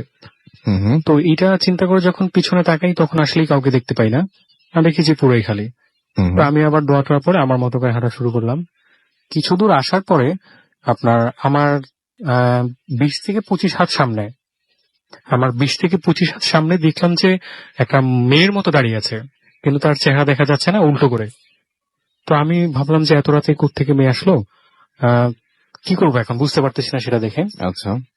তো আমি যতই হাঁটতেছি সামনে, মেয়েটাও আস্তে আস্তে সামনে চলে যাচ্ছে। হুম তো আরো কিছু দূর যাওয়ার পরে মেয়েটা আর যাচ্ছে না, ওর মতো করে দাঁড়িয়ে আছে। আচ্ছা। আমি এখন একটু সামনে যেয়ে তাকে জিজ্ঞেস করলাম যে আপনি কে, এত রাত্রে এখানে কি করেন? হুম ও কোনো কথাবার্তা বলতেছে না, ও চুপ করে দাঁড়িয়ে আছে। তো পরে ভেবে নিলাম হয়তো বা শহর থেকে আসছে কারোর সাথে বেড়াতে বা এত রাতে হুম। ঘুরতে বেরিয়েছে এমন ভাবে। তো আরো কিছু দূর যাওয়ার পরে যখন আমি তার থেকে প্রায় 10 থেকে 15 হাত সামনে, তখন আমি তাকে জিজ্ঞেস করি যে কে আপনি? তো ও কোনো কথা বলতেছে না, ও হঠাৎ করেই বলতেছে যে ওরা আমাকে বাঁচতে দেয়নি, ওরা আমাকে মেরে ফেলছে। আচ্ছা। তো এই কথা শোনার পরে আমার রীতিমতো আমি অবাক হয়ে গেলাম যে এত রাত্রে এই মেয়েটা কি বলে, ও তো আমার সামনেই দাঁড়িয়ে আছে। হুম তো একটু পর আমি যখন আবার জিজ্ঞেস করলাম যে আপনি কি বলছেন এগুলো, আপনি তো এখনো জীবিত, আপনাকে কে মেরে ফেলছে? হুম তো ও কোনো কথা বলে নাই, ও শুধু কি করছে, তার সামনের যে জামাটা ছিল, হ্যাঁ ওটা আলগি মানে ওটা উপরে উঠে আমাকে ওর প্যাটটা দেখাচ্ছে। তো যেটা দেখলাম যে আসলে এই মৃদু আলোর মধ্যে সেটা হচ্ছে যে ওর প্যাট দিয়ে রক্ত বের হচ্ছে আর বিশাল একটা কাটার দাগ। এটা দেখে আমি রীতিমতো ভয় পেয়ে যাই। হুম তো এই কথা বলার পরে সে আবার বলছে যে ওরা আমাকে হত্যা করেছে, আমাকে মেরে ফেলছে, বাঁচতে দেয় নাই। এই কথা বলে সে সামনে ঘুরে আর পিঠ উল্টালো, সেখান দিয়ে দেখতেছি যে বড় একটা কাটা, সেখান থেকে ব্লাড বের হচ্ছে। তো আমি এটা দেখে মানে পুরোই ভয় পেয়ে গেলাম যে এখন আমি কি করবো বুঝতে পারতেছি না। তো আমি চুপচাপ দাঁড়িয়েছিলাম, ও কোনো কথা বলতেছে না, আমি আমার মতো করে দাঁড়িয়ে আছি, আমি দোয়া তোয়া যা পারি পড়তেছি। তো আমি ভাবতেছি যে আমি যদি খুব বেশি ভয় পেয়ে যাই তাহলে হয়তো সেন্সলেস হয়ে যাবো। রাইট। এরকম কিছুক্ষণ থাকার পরে হঠাৎ আমার মনে হচ্ছে যে আমার পিছন থেকে কোনো একটা আলো আমার সামনে দেখা যাচ্ছে। হুম হ্যাঁ, তো আমি সাহস করে পিছনে তাকালাম, দেখলাম যে অনেক দূর থেকে একটা লাইটের আলো আসতেছে। হুম তো এইভাবে অনেকক্ষণ ওর পিছনে ওই লাইটের আলো দিকে তাকিয়ে থাকার পরে হঠাৎ যখন সামনে ঘুরলাম তখন আর কাউকে দেখতে পেলাম না। তো পরে যখন ওই লাইটের আলো আমার সামনে আসলো তখন দেখলাম যে ওই বাড়ির পাশের একজন বড় ভাই। তো উনি আমাকে জিজ্ঞেস করতেছে তোমাকে এত ঘামাচ্ছে কেন, তুমি কোত্থেকে আসছো এত রাত্রে এসে? তো আমি ওনাকে বিস্তারিত কাহিনী বললাম যে এই সমস্যা এরকম হয়েছে। তো এটা শোনার পরে উনি বললো যে আমি তো অল্প কয়েকদিন আগে আসছি, এরকম কাহিনী আমিও শুনছি, আমি এখন আসলে দেখি নাই, কিন্তু এরকম শুনলাম যে এই কবরস্থানের পাশ দিয়ে যাইলে এই সমস্যাটা হয়। পরে শুনলাম এবং যারা মিস করেছেন বা যারা একটু বুঝতে পারেনি কি সমস্যাটা হয় রেগুলার মানে সবাই কি দেখেন আসলে? সবাই হচ্ছে যে যেমন একটা মর্জিন বলছে একদিন যে উনি আজান দিতে আসছেন, তো আজানের প্রায় 8 ঘন্টা আগে উনি মসজিদে আসে। তো উনি যেটা বলতেছে, উনি দেখতেছে যে একটা মেয়ে দাঁড়িয়ে আছে, ওনার রাস্তার সামনে মেয়ে দাঁড়িয়ে আছে, কোনো কথাবার্তা নাই, চুপচাপ। আর যদি কেউ ওকে জিজ্ঞেস করা হয় কিছু যে আপনি এখানে কেন দাঁড়িয়ে আছেন, কোত্থেকে আসছেন, তাহলে শুধু সে একটা কথাই বলে যে ওরা আমাকে মেরে ফেলছে, ওরা আমাকে বাঁচতে দেয়নি। পরে আমি ওই বড় ভাই, আর তাছাড়া আরেকটা হচ্ছে এরকম যে উনি বললো যে উনি ওনার যে ছোট ভাই ছিল, তো ওরা এরকম রাত্রে ঘুরতো আর কি। তো একদিন ওরা দুটো ফ্রেন্ড মিলে ঘুরতেছে, তো দেখতেছে যে ওই মেয়েটাই ওই কবরস্থান থেকে রাস্তায় উঠে আসে, তো এইরকম দাঁড়িয়ে থাকে, আর যদি কেউ যায় তাহলে তাকে এরকম ভাবে মানে ভয় দেখায়, অথবা কেউ যদি জানতে চায় তাকে হুম হুম। যে কি হয়েছে আপনারা এখানে কোত্থেকে আসছেন এইসব, তাহলে শুধু একটা কথাই বলে যে ওরা আমাকে বাঁচতে দেয় না, ওরা আমাকে মেরে ফেলবে। মেরে ফেলেছে। তো পরে আমি ওনাকে জিজ্ঞেস করলাম যে এই মেয়েকে কি আসল বিষয়। পরে উনি বললো যে এই মেয়েকে কয়েকদিন আগে মার্ডার করা হয় আপনার ঢাকাতে। তো মার্ডারের পরে আপনার লাশটা নিয়ে ওখানেই কবর দেওয়া হয়, আর কবর দেওয়ার পরে আপনার ম্যাক্সিমাম সময় কেউ না কেউ এই ঘটনাটা ফেস করে। এটাই ছিল অনেক আমার কাহিনী। অনেক অনেক ধন্যবাদ আপনার ঘটনার জন্য। আমাকে ছোট বিরতিতে যাব এবং বিরতির আগে আমরা কিছু SMS পড়ে ফেলি। আমাদেরকে সুস্মিতা বণিক লিখেছেন যে তার কাছে ভয় লাগছে, আমাদেরকে শ্রাবণ লিখেছেন যে স্টোরিটা নাইস ছিল, আমাদেরকে দেখতে পাচ্ছি। এছাড়াও শরীফ লিখেছেন বোবা ভূত নিয়ে কিছু শুনলে ভালো লাগতো। বোবা ভূত নিয়ে খুব বেশি রকমের ইমেল কেউ আমাদেরকে আনফর্চুনেটলি পাঠাননি, এবং সেটা নিয়ে খুব বেশি ইন্টারেস্ট আমাদেরকে দেখাননি। সো আমাদের পর্যাপ্ত ইমেল যদি আপনারা পাঠান, এবং আসলে যদি আপনারা বোবা ভূত নিয়ে যদি আসলে কোনো কথা বলতে চান বা একটা এপিসোড করতে চান, আমরা করতে পারি। আমার কাছে কোনো আপত্তি নেই, আমার অনেক ইন্টারেস্ট আছে বলা যেতে পারে। আদিব আমাদের SMS করেছেন এবং তিনি বলছেন যে টানা 3 রাত না ঘুমালে হ্যালুসিনেশন হয়। ওকে। কবির জিঞ্জিরা থেকে আমাদের SMS করেছেন আমাদের দেখছি সুকান্ত ঢাকা থেকে, এবং তিনি লিখেছেন স্টোরিটা ভালো লাগলো। রিয়া আমাদের ময়মনসিং থেকে SMS করেছেন আমাদেরকে SH ডালিম। এছাড়াও আদিব আমাদের SMS করেছেন, ডেভিল সুমন আমাদের SMS করেছেন বনশ্রী থেকে, মাসুম সাভার থেকে আমাদের SMS করেছেন, তার কাছে অনেক ভয় লাগছে। সত্যম আমাদের SMS করেছেন ফয়সাল, SMS করেছেন আমাদেরকে পুনম, এবং এছাড়াও দেখতে পাচ্ছি তানিশা ময়মনসিং থেকে আমাদের SMS করেছেন, সুস্মিতা বড়ুয়া আমাদের SMS করেছেন আমাদেরকে দেখতে পাচ্ছি লিমন। এছাড়া আমাদেরকে কাশফিয়া SMS করেছেন, হীরা মিরপুর 12 থেকে SMS করেছেন, এবং মোটামুটি ম্যাক্সিমাম মানুষই আজকে আমাদের যারা SMS করছেন প্রশংসা করছেন বলে পড়ছি না সবগুলো। আমাদেরকে খুলনা থেকে আনোয়ার এবং তার ওয়াইফ আফরেন SMS করেছেন নাজমুল। এছাড়াও আমাদেরকে কঙ্গন SMS করেছেন শাওন। লালবাগ থেকে আমাদের অন্তর SMS করেছেন আমাদেরকে বাদল সহ আরো অনেকে। আপনি যদি SMS করতে চান, মোবাইলের মেসেজ অপশনে গিয়ে টাইপ করুন ফুর্তি FORTI ফুর্তি, স্পেস দিয়ে লিখুন আপনার নাম, স্পেস দিয়ে আপনার মেসেজ পাঠিয়ে দিন 9840 নাম্বার। যদি আমাদের ইমেইল করতে চান, আমাদের ইমেইল অ্যাড্রেস হচ্ছে bhutfm@radiofurti.fm, which is BHWTFM@radioforti.fm। আপনার নাম, ঠিকানা এবং ফোন নাম্বার সহ আপনার জীবনে ঘটে যাওয়া আপনার জানা সেরা ঘটনাগুলো লিখে পাঠিয়ে দিন আমাদের কাছে। ছোট একটা বিজ্ঞাপন বিরতি রয়েছে এবং তারপরে রয়েছে একটা অডিও ক্লিপ, চমৎকার অডিও ক্লিপ, সুতরাং অবশ্যই শুনতে ভুলবেন না। তারপরে আবারও ফিরে আসছি, সেই পর্যন্ত আমাদের সঙ্গেই থাকুন। জানি অনেক কষ্ট হচ্ছে, এবং রমজান মাস যেহেতু আমরা দারুণ দারুণ সব ঘটনা দিয়ে আপনাদেরকে জাগিয়ে রাখার একটু চেষ্টা করছি। একটা দিনই তো সব, তাই না? রাইট, ওকে। স্টে টিউনড রেডিও ফুর্তি এন্ড ডোন্ট স্টপ দ্য ফুর্তি। ফিরে আসছি একটু পরেই।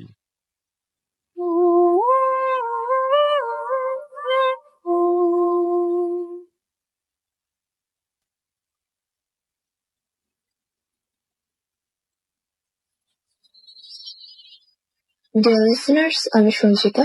আমি আজকে আপনাদের সাথে যে স্টোরিটা শেয়ার করব সেটা আমি আমার এক বন্ধুর কাছ থেকে পাই। ঘটনাটা ইউরোপের একটা দেশের একটা 15 বছরের বাচ্চা ছিল বলে যায়। ছেলেটা মেয়েটা খুবই ভালো, বাট একটাই মানে যে বৈশিষ্ট্য সেটা হচ্ছে সে খুবই কিউরিয়াস। সে সবকিছু নিয়ে এক্সপেরিমেন্ট করতে পছন্দ করে। তো হঠাৎ করে সে ইন্টারনেট ঘেটে দেখতে পেল যে তার একটা রিচুয়ালের খবর, যেটাকে জাজমেন্ট বা কর্ম বলা হতো। তো তার শখ হলো যে সে রিচুয়াল সেটা। তো সে রিচুয়ালটা ঠিক মতো রিচুয়ালটা করতে পারেনি somehow, এবং তার মনে হচ্ছিল যে somehow he is cursed, এবং নিজেকে সে কার্সড মনে করার একটা কারণ ছিল। কারণ হলো যে সে যখনই রিচুয়ালটা সম্পূর্ণ করছিল সে একটা তার বাসার লনে, এবং সে যখন বাসায় আসলো তখন সে দেখতে পেল যেটা একটা ভয়ঙ্কর দৃশ্য। তার ঠিক দরজার সামনে প্রিয়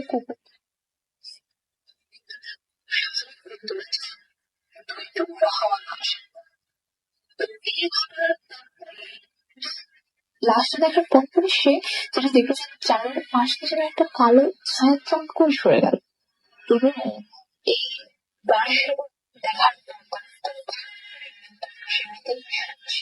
তো এই ঘটনার পর 3 দিন সে ঘুমাতেই পারেনি, অনেক সিডাটিভ নিল, অনেক কিছু করলো, কিন্তু তারপর তার ঘুম হয়। এবং ইন্টারেস্টিং পার্ট হলো সে যখনই কোনো জানালা পাশ দিয়ে সে তাকে মিররের দিকে তাকাতো, তখন তার মনে হতো যেন একটা কালো ছায়া তাকে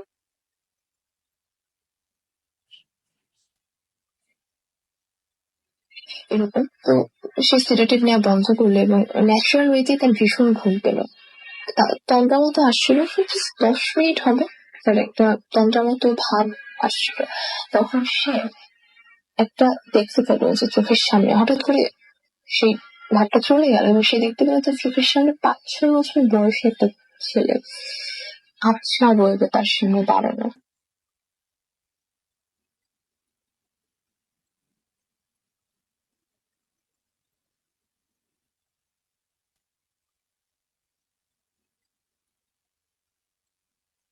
তো সে ছেলেটা কিছু বলতে যাচ্ছে, আমার একটা ভালো ছেলে, সে ভালো করে লক্ষ্য করলো যে এই ছেলেটার মুখ সেলাই করা, তার শরীরে বিভিন্ন আঘাত হয়েছে। এটা দেখে সে তো ভীষণ ভাবে চিৎকার করেছে। এবং ছেলেটা যে ছিল না, মানে সেটা ছিল just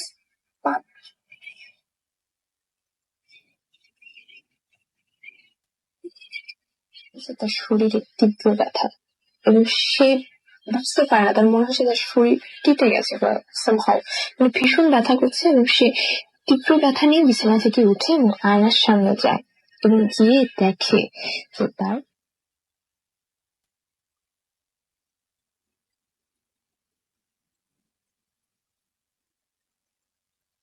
এবং সে ঠিক করে যে সেই রিচুয়ালটা যদি আবারও করে তাহলে হয়তো ব্যাপারটা কন্ট্রোলে আসবে এবং সে এই রিচুয়ালটা ঠিক করার জন্য সে আবার ইন্টারনেট ঘাটে। ইন্টারনেট ঘেটে সে দেখতে পায় যে একটা করে স্যাক্রিফাইস যদি করে তার নিজের কোনো শরীরের কোনো অংশ, তাহলে হয়তো সেটা সে ঠিক হয়ে যাবে তার সে সমস্যা। তো সে কাজটা করে, সে তার পায়ের একটা আঙ্গুল কেটে ফেলে।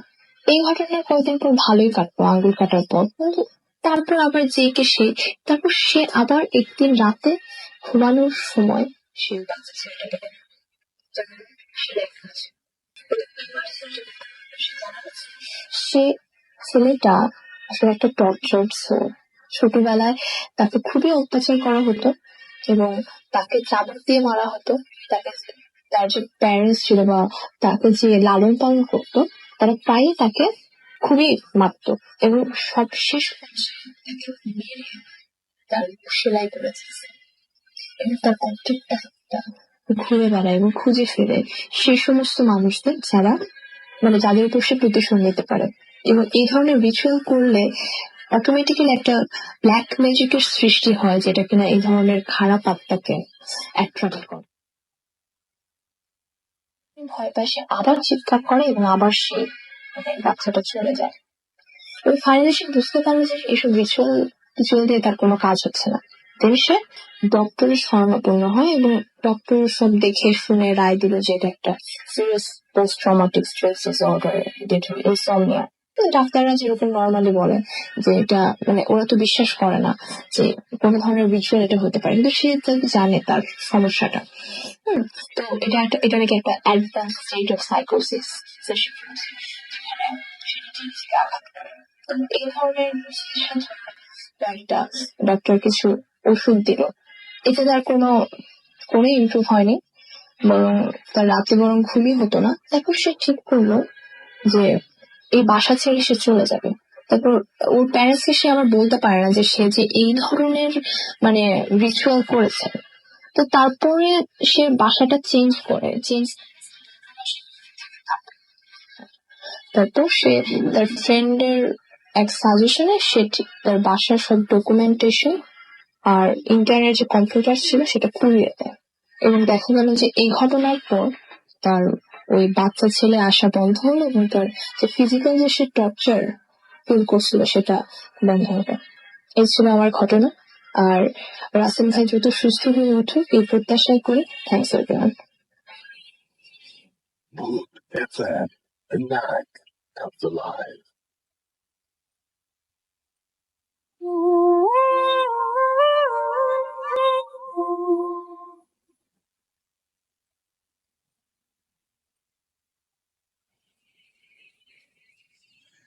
Welcome back. ঘড়িতে সময় রাত 12:58। আমি রাসেল আছি, সাথে আমার সাথে রয়েছে মাসুম এবং আজকের অতিথিরা এবং আপনাদের সবাইকে আরো একবার স্বাগত জানাচ্ছি ভূত এফএম-এ। আমাদের অনেকেই বলছেন যে চরম লাগছে, ভালো লাগছে, এই সে অনেক ধরনের আমি SMS দেখতে পাচ্ছি এই মুহূর্তে। আমি একজনকে ইনভাইট করেছিলাম, যিনি এই মাত্র আমাদের স্টুডিওতে এসে পৌঁছিয়েছেন। আপনি আপনি আপনার নামটা প্লিজ একটু আগে বলবেন, তারপরে আপনার ঘটনায়। আমার নাম আকাশ। আকাশ, আপনি ঠিক কয়টার সময় আমাদের এখানে এসেছেন? আমি আপনার শোটা শুরু হওয়ার পরপরই এসেছি। পরপর এসেছেন, আপনি দেরি করে ফেলেছেন অনেক, এবং আপনার সাথে আমার আসলে কথাও হয় না এবং আপনাকে আমি চিনতে পারিনি। পরে শুনলাম যে আপনি আমাদের এখানে এসেছেন।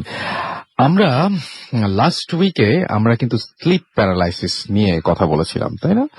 এবং স্লিপ প্যারালাইসিস নিয়ে অনেকেরই অনেক আগ্রহ, কথা সেদিন আমরা জানতে পেরেছিলাম। ইমেল পেয়েছি আমরা মাত্র কিছু, ফেসবুকে অনেকেই লেখালেখি করেছেন যদিও, বাট ইমেইলে সেরকম ধরনের কোনো রেসপন্স কিন্তু আমরা পেয়েছিলাম না। বাট একজনকেই আমরা পেয়েছিলাম যিনি স্লিপ প্যারালাইসিস নিয়ে বেশ ঘাটাঘাটি করেছেন এবং খুব অদ্ভুত কিছু ইনফরমেশন দিয়েছেন। এটা it's totally up to you যে আপনি সেটা শুনবেন, শুনে কি ভাববেন, কতটুকু কি মনে হয় আপনার। বাট এটা উনি এক্সপেরিয়েন্স করেছেন স্লিপ প্যারালাইসিস নিয়ে। আমরা একটা অন্যরকম ঘটনা শুনবো। ওনার দাবি হচ্ছে এটা যে স্লিপ প্যারালাইসিস যেটা আমরা জানি সেটা কন্ট্রোল করা যায়, রাইট? অফকোর্স। মানে চাইলেই কেউ কন্ট্রোল করে ফেলতে পারবে, চাইলে সে সেখান থেকে বেরিয়েও আসতে পারবে। জি, অফকোর্স। আচ্ছা, আপনি কি মনে হয় যে অনেকের কিন্তু এই সমস্যাটা আছে যে মানে হঠাৎ করে এরকম বলে যে মানে বোবাভূত জি। ধরেছে। তো মানুষ আপনি বলতে চাচ্ছেন যে সেই যে সিচুয়েশনটা, সেই সিচুয়েশনে থেকে মানে বেরিয়ে আসার মতন যথেষ্ট ক্ষমতা মানুষের মধ্যে আছে, অফকোর্স সেটা আছে, এটা প্র্যাকটিস করতে হবে এবং সেটা প্র্যাকটিস করতে হবে। ওকে, ফাইন। আপনি আপনার লাইফ দিয়ে মানে আপনি যেটা বলছিলেন যে আপনার একটা অন্য রকমের এক্সপিরিয়েন্স রয়েছে যেটা খুবই অদ্ভুত টাইপের, সেই ঘটনাটা আমরা একটু শুনি। ওকে, অ্যাকচুয়ালি রাসেল ভাই আমার অনেকগুলো এক্সপিরিয়েন্স আছে, কিন্তু এটার মধ্যে যেটা বেস্ট সেটা প্রথম কি আপনি পারতেন কন্ট্রোল করতে, নাকি প্রথম আপনি আসলে? অ্যাজ ইউজুয়াল আমি সবার মতো প্রথম ভয় পেতাম, প্রচন্ড ভয় পেতাম। দেন এটা নিয়ে যখন আমি রিসার্চ শুরু করি তখন আমি জানতে পারি জিনিসটা আসলে অন্য একটা জিনিস। আচ্ছা। এবং মানুষ যেটাকে বোবা ভূত বলে, অ্যাকচুয়ালি এটা স্লিপ প্যারালাইসিস লেভেলে যাওয়ার পরে মানুষ অন্যান্য ডাইমেনশনের অন্যান্য বিং, মাল্টি ডাইমেনশনাল বিংস দেখতে পায়, সেগুলোকে মানুষ ভূত বলে মনে করে এবং তখন সেটাকে বোবা ভূত বলে আখ্যায়িত করে। এটাও তো কন্ট্রাডিকশন আছে, এক একজনের কাছে ব্যাখ্যাটা একরকম, বাট আমি আপনার ব্যাখ্যাটা আপনি দিলেন এবং আপনি আপনার ঘটনাটা প্লিজ যদি বলতেন। ওকে, সো অ্যাজ ইউজুয়াল আমি যেভাবে স্লিপ প্যারালাইসিস এর মাধ্যমে অ্যাস্ট্রাল প্রজেকশন আর কি আউট অফ বডি এক্সপিরিয়েন্স করি, সেভাবে একদিন করা শুরু করলাম। এবং এটা আমি বলছি কারণ এটা আমার বেস্ট ঘটনা অনেক ঘটনার মধ্যে। সো আমি অ্যাজ ইউজুয়াল স্লিপ প্যারালাইসিস স্টেটে চলে গেলাম। পরে সকালে উঠে আর কি 10 মিনিট জেগে থেকে তারপর আবার শুতে হয় এবং নড়াচড়া করা যায় না, তখন আপনি স্লিপ প্যারালাইসিস স্টেজে চলে যাবেন। সো চলে গেলাম, তো তখন আমি আর কি নিজের মাইন্ডটাকে পুরো ফ্রেশ করে দিলাম এবং রিল্যাক্স হয়ে গেলাম যে এখন আমি আমার বডি থেকে বের হব, আউট অফ বডি এক্সপিরিয়েন্স করব। সো আফটার দ্যাট আমি 4 থেকে 5 সেকেন্ড ট্রাই করার পরেই আমি আমার বডি থেকে বের হয়ে আসলাম। এবং বডি থেকে বের হয়ে আসার পরেই আমি যেটা দেখলাম যে আমি যেই রুমে ছিলাম আমি সেই রুমে না, আমি সম্পূর্ণ একটা ডিফারেন্ট রুমে এবং ডিফারেন্ট ডাইমেনশনে চলে গিয়েছি। এবং রুমটা খুবই বড়, এবং এটা বলতে হবে যে একটা প্যালেসের ভিতর যদি একটা রুম থাকে, মাস্টার বেড, প্যালেসের ভিতরে মাস্টার বেড আর কি, খুবই বড় এবং খুবই লাক্সারিয়াস একটা রুমের মধ্যে আমি দেখলাম নিজেকে। তারপর আমি ওখান থেকে বাইরে তাকালাম, বাইরে তাকিয়ে দেখলাম যে গাছপালার পাতার কালার টোটালি ডিফারেন্ট, সবুজ, but it's indescribable, still different. And যে সূর্যের আলোর যে কালারটা ছিল সেটা ছিল গোল্ডেন। সো দেন আমি আস্তে আস্তে আগিয়ে আমি দরজায় হাত দিলাম এবং দরজাটা খুললাম। দরজা খুলে আমি বাইরে যেটা দেখলাম যে অ্যাকচুয়ালি প্যালেস আর কি, বিশাল বড় একটা বাসা এবং একটা সিঁড়ি আপনার আর কি গোল হয়ে নিচের দিকে নেমে গেছে। তো তখন আমি আগেও আমি শুনেছি যে স্লিপ প্যারালাইসিস এর মাধ্যমে আপনি আউট অফ বডিতে গেলে আপনি উঠতে পারবেন, ফ্লাই করতে পারবেন, ফ্লোট করতে পারবেন। সো আমি আমার বডির সামনের পার্টটা বেন্ড করে পাটা সোজা করে দিলাম। তখন আমি ফ্ল্যাট হয়ে একদম সোজা হয়ে উড়া শুরু করলাম। তখন আমি সেখান থেকে ফ্লোট করে আর কি সিঁড়ি দিয়ে, আসলে কিন্তু আপনার শরীরটা ওইখানেই শুয়ে আছে, আমার ফিজিক্যাল বডি আমার যে আপনার রুমের মধ্যে আমার রুমে শুয়ে আছে, কিন্তু আমার অ্যাস্ট্রাল বডি যেটাকে বলে, অ্যাস্ট্রাল বডিটা আমার বাইরে এবং ওইটাই আমি এক্সপিরিয়েন্স করছি। এবং আমার থার্ড আই ওপেন সেই মুহূর্তে। সেই কারণে আমি থার্ড আই দিয়ে এগুলো দেখছি, কারণ আমার ফিজিক্যাল আই কিন্তু ক্লোজড। সো তখন আমি ওই সিঁড়ি দিয়ে আস্তে আস্তে ফ্লোট করে নিচের দিকে গেলাম এবং নিচের দিকে মেইন গেটটা দেখলাম। মেইন গেটটা দেখে আমি তখন ভাবলাম মেইন গেটটাকে আমি টাচ করবো না, এটা থ্রু দিয়ে যাব, কারণ আউট অফ বডিতে আপনি একটা জিনিস টাচও করতে পারেন, আবার আউট অফ বডিতে আপনি একটা জিনিস টাচও করতে পারেন, আবার থ্রু দিয়েও যেতে পারেন। সো আমি চিন্তা করলাম যে আমি এবার দরজাটা থ্রু দিয়ে যাবো, এবং দরজাটার থ্রু দিয়ে যাওয়ার পরে আমি বাইরে যেটা দেখলাম যে বাইরের ভিউটা এত জোস আর কি, এত সুন্দর আর কি, এটা ভাষায় প্রকাশ করার মতো না। তো আমি ট্রাই করি। একটা বন, একটা জঙ্গল বা একটা বাগানকে মানুষ বড় বড় গাছপালা দিয়ে যদি অর্গানাইজড ওয়েতে সাজায়, সেটাকে যদি জঙ্গলের মতো দেখা যায় যেরকম লাগবে সেরকম। এটা তাও এক্সপ্লেনেশনটা হলো না, কিন্তু এর চেয়ে বেশি আমি বলতেও পারছি না। সো তারপরে আমি এবং ওই গাছপালা এবং ফুল ফল যা ছিল ওগুলো একটাও এই পৃথিবীতে আমি আজ পর্যন্ত দেখিনি, মনে হয় কেউই দেখে নাই, অ্যাটলিস্ট এই ফিজিক্যাল ওয়ার্ল্ডে। সো আমি এগুলো দেখলাম, দেখার পরে আমি সেটার থ্রু দিয়ে ওরা শুরু করলাম। মাঝখান দিয়ে একটা পথ চলে গেছে সেই বাগানের। সো আমি মাঝখান দিয়ে ওরা শুরু করলাম, উঠছি, আপনি অনেক কিছু দেখছি আশেপাশে, বিভিন্ন ধরনের গাছপালা, ন্যাচারাল ভিউ, এবং আকাশের উপরে আমি দেখতে পাচ্ছি যে অন্য ধরনের প্ল্যানেটও দেখা যাচ্ছে। ভিউ চেঞ্জও হয় মাঝে মাঝে, একবার থেকে দেখে এটা, একবার থেকে দেখে ওঠা। যাই হোক, তো আগাচ্ছি, হঠাৎ করে সামনে দেখলাম যে ইলেকট্রিক ডিস্কের মতো কিছু কয়েকটা জিনিস। তো ইলেকট্রিক ডিস্কের মতো কয়েকটা জিনিস, এবং এগুলো একটা পেয়ার, একটার মুখোমুখি হয়ে আছে আপস অ্যান্ড ডাউন স্টাইলে, একটা উপরে একটা নিচে, এবং মাঝখানে ইলেকট্রিক লাইনটা এরকম যে বিদ্যুৎ বজ্রপাত হলে যে আমরা যে বিদ্যুৎটা দেখি না, ওরকম ইলেকট্রিক লাইন প্রত্যেকটা ডিস্কের পেয়ারের মাঝখানে। সো আমি ভাবলাম, আমি শুনেছি যে আউট অফ বডিতে থাকলে পেইন ফিল হয় না। সো আমিও ফুল কনফিডেন্স নিয়ে ওটার ভিতর দিয়ে চলে গেলাম। ভিতর দিয়ে যাওয়ার সময় তখন আমার মনে হলো সামথিং সাকড মি ইন। সো এটা মানে হলো যে কিছু একটা জিনিস আমাকে টান দিয়ে নিয়ে যাচ্ছে, মানে ফিল করছি আমি উপর দিকে চলে যাচ্ছি, আর আমি নিজেকে আর কন্ট্রোল করতে পারছি না। এট দ্যাট মোমেন্ট আমার ফিল হলো যে আমি আর কন্ট্রোল করতেই পারছি না। সেই সময় আমি নিজেকে আবার আবিষ্কার করলাম সেই বেডটাতে আর কি, ওই ডাইমেনশনের ওই বেডটাতে, যে রুমটা থেকে আমি শুরু করেছিলাম আমার জার্নি। তো ওখানে আমি নিজেকে পেলাম, এবং তারপর আমি নিজেকে কন্ট্রোল করতে পারলাম না। তারপর আমি ফিজিক্যাল আই খুলে আমি ব্যাক করলাম আমার বডিতে। এটাই ছিল আপনার ঘটনা, রাইট? এখন ব্যাপারটা হচ্ছে কি যে আমি নিজে কোনোদিন এরকম ধরনের কোনো কিছু এক্সপেরিয়েন্স করিনি, যেটাকে আমরা বলি স্লিপ প্যারালাইসিস। সেরকম ধরনের ঘটনা ঘটেছে, এবং আমি আপনাদের অনেকের মতোই আমি ভয়ই পেয়েছি, এবং আমি সেই মুহূর্তে সেই জায়গা থেকে বেরোতে পারিনি। হয়তো কেউ, আমার মা বা আমার ফ্যামিলি মেম্বারদের কেউ হয়তো সেই সময় ঘরে পৌঁছেছেন, বা আমি হয়তো কাউকে টাচ করার পরে তারপরে হয়তো সেখান থেকে ফিরে এসেছি। আমার কাছে ব্যাপারটা এইরকমই। আপনার নামটা আরেকবার একটু বলবেন আমাদেরকে? আকাশ যে ঘটনাটা বললেন, সেই ঘটনাটা হতে পারে আপনার, মানে আমি আকাশ এটা মানবেন না, বাট আপনি কিন্তু বলতেই পারেন যেটা পুরোপুরি একটা ড্রিম ছিল। বলতে পারে তো, মানে যে কেউ চাইলে তো বলতেই পারে, তাই না? যদি মানে রাইট, সেটাই। কেউ বলতে পারেন যেটা পুরোপুরি হ্যালুসিনেশন ছিল, কেউ বলতে পারেন যে না, এরকম ধরনের কোনো ডাইমেনশনে মানুষের পক্ষে যাওয়াই সম্ভব না, কেউ বলতে পারেন যে পুরো ব্যাপারটাই সত্যি, কেউ বলতে পারেন যে না, এইখানে আসলেই বোবা ভূত বলে একটা ব্যাপার রয়েছে, কেউ বলতে পারেন যে না, আসলে ব্যাপারটা এরকম কিছুই না, শোয়ার দোষে পুরো ব্যাপারটা এরকম হয়। সো আপনাদের ওপরেই সবকিছু, বাট আপনাদের সাথে ঘটনাগুলো কিন্তু ঘটেছে। যেমন আমরা ঘটনা ঘাটতে ঘাটতে হঠাৎ করে এরকম একটা অদ্ভুত ঘটনা পেয়ে গেছে, এবং যা মানে আকাশের ঘটনাটা তো আমি বলবোই যে আরো অনেকের সাথে একেবারেই মেলে না, পুরো অন্যরকম একটা জিনিস এবং অন্যরকমের একটা ঘটনা, যে ঘটনা সম্পর্কে আমার নিজেরও কোনো আইডিয়া ছিল না। সো ঘটনাটা একটু অন্যরকম ছিল। আশা করছি যে আপনাদের অনেক ভালো লেগেছে। আমি কিছু SMS পড়ি, এবং আমি তারপরেই আমাদের পরবর্তী অতিথির কাছে যাব এবং তার কাছ থেকে আরো একটা ঘটনা শুনবো। আমাদেরকে দেখতে পাচ্ছি যে ঘটনাগুলো আজকে মজার লাগছে, লিখেছেন লেগো, এছাড়াও তপু আমাদের লিখেছেন তিনি এবং সিথি ভূত FM শুনছেন, দারুণ লাগছে। ঋষাদ ময়মনসিং থেকে আমাদের SMS করেছেন, এবং আমাদেরকে এছাড়াও রাজু SMS করেছেন আমাদেরকে। জীবন চট্টগ্রাম থেকে, রাইসা গ্রিন রোড থেকে আমাদের SMS করেছেন, এবং আমাদেরকে SMS করেছেন, এবং আমাদেরকে SMS করেছেন তিনি ব্যাপার যেটা বললেন, রাইসা বললেন যে আকাশের ব্যাপারটা তিনি একেবারেই তার কাছে বিশ্বাসযোগ্য মনে হয়নি। আমি সেটাই বললাম যে কেউ কেউ কিন্তু বলতেই পারেন যে পুরো ব্যাপারটাই হয়তো ড্রিম ছিল, কেউ বলতে পারেন যে পুরো ব্যাপারটাই একেবারেই অন্যরকম ছিল। আমাদেরকে এছাড়াও দেখতে পাচ্ছি পলাশ আমাদের এসএমএস করেছেন, আমাদেরকে সোহেল পান্না আমাদের এসএমএস করেছেন ময়মনসিংহ থেকে। এছাড়া আমাদের এসএমএস করেছেন দেখতে পাচ্ছি আরিফ, এছাড়া আমাদের এসএমএস করেছেন আরিফ মিরপুর 11 থেকে এসএমএস করেছেন, সানি আমাদের এসএমএস করেছেন, তিমাত আমাদের এসএমএস করেছেন, তাজবিদ আমাদের এসএমএস করেছেন, রিয়া আমাদের এসএমএস করেছেন আমাদেরকে তাহসিন, পুনম সহ আরো অনেকে। আমি একটু আগে যে আকাশ সেখানে জয়েন করেছেন, আকাশের ছবিটা আমরা দিতে পারি কারণ উনি সবার পরে এসছেন, মাত্র 3 জনের ছবি দেওয়া আছে। আমাদের ফেসবুক পেজে গিয়ে আপনি সেই 3 অতিথিকে দেখতে পারেন এবং তাদের কার ঘটনা ভালো লাগছে সেটা জানাতেও পারেন। আমাদের ফেসবুক অ্যাড্রেস হচ্ছে www.facebook.com/radio.furti।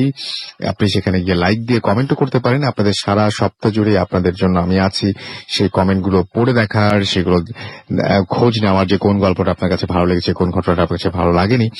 আর এছাড়াও আমাদের এসএমএস করতে পারেন। এসএমএস করার নিয়মটি হচ্ছে মোবাইলের মেসেজ অপশনে গিয়ে টাইপ করুন ফুর্তি, FORTI ফুর্তি, স্পেস দিয়ে লিখুন আপনার নাম, স্পেস দিয়ে আপনার মেসেজ পাঠিয়ে দিন 9840 নাম্বারে। যদি আমাদের ইমেল করতে চান, আমাদের ইমেল অ্যাড্রেস হচ্ছে bhutfm@radiofurti.fm, যেটা সবচেয়ে বেশি জরুরি।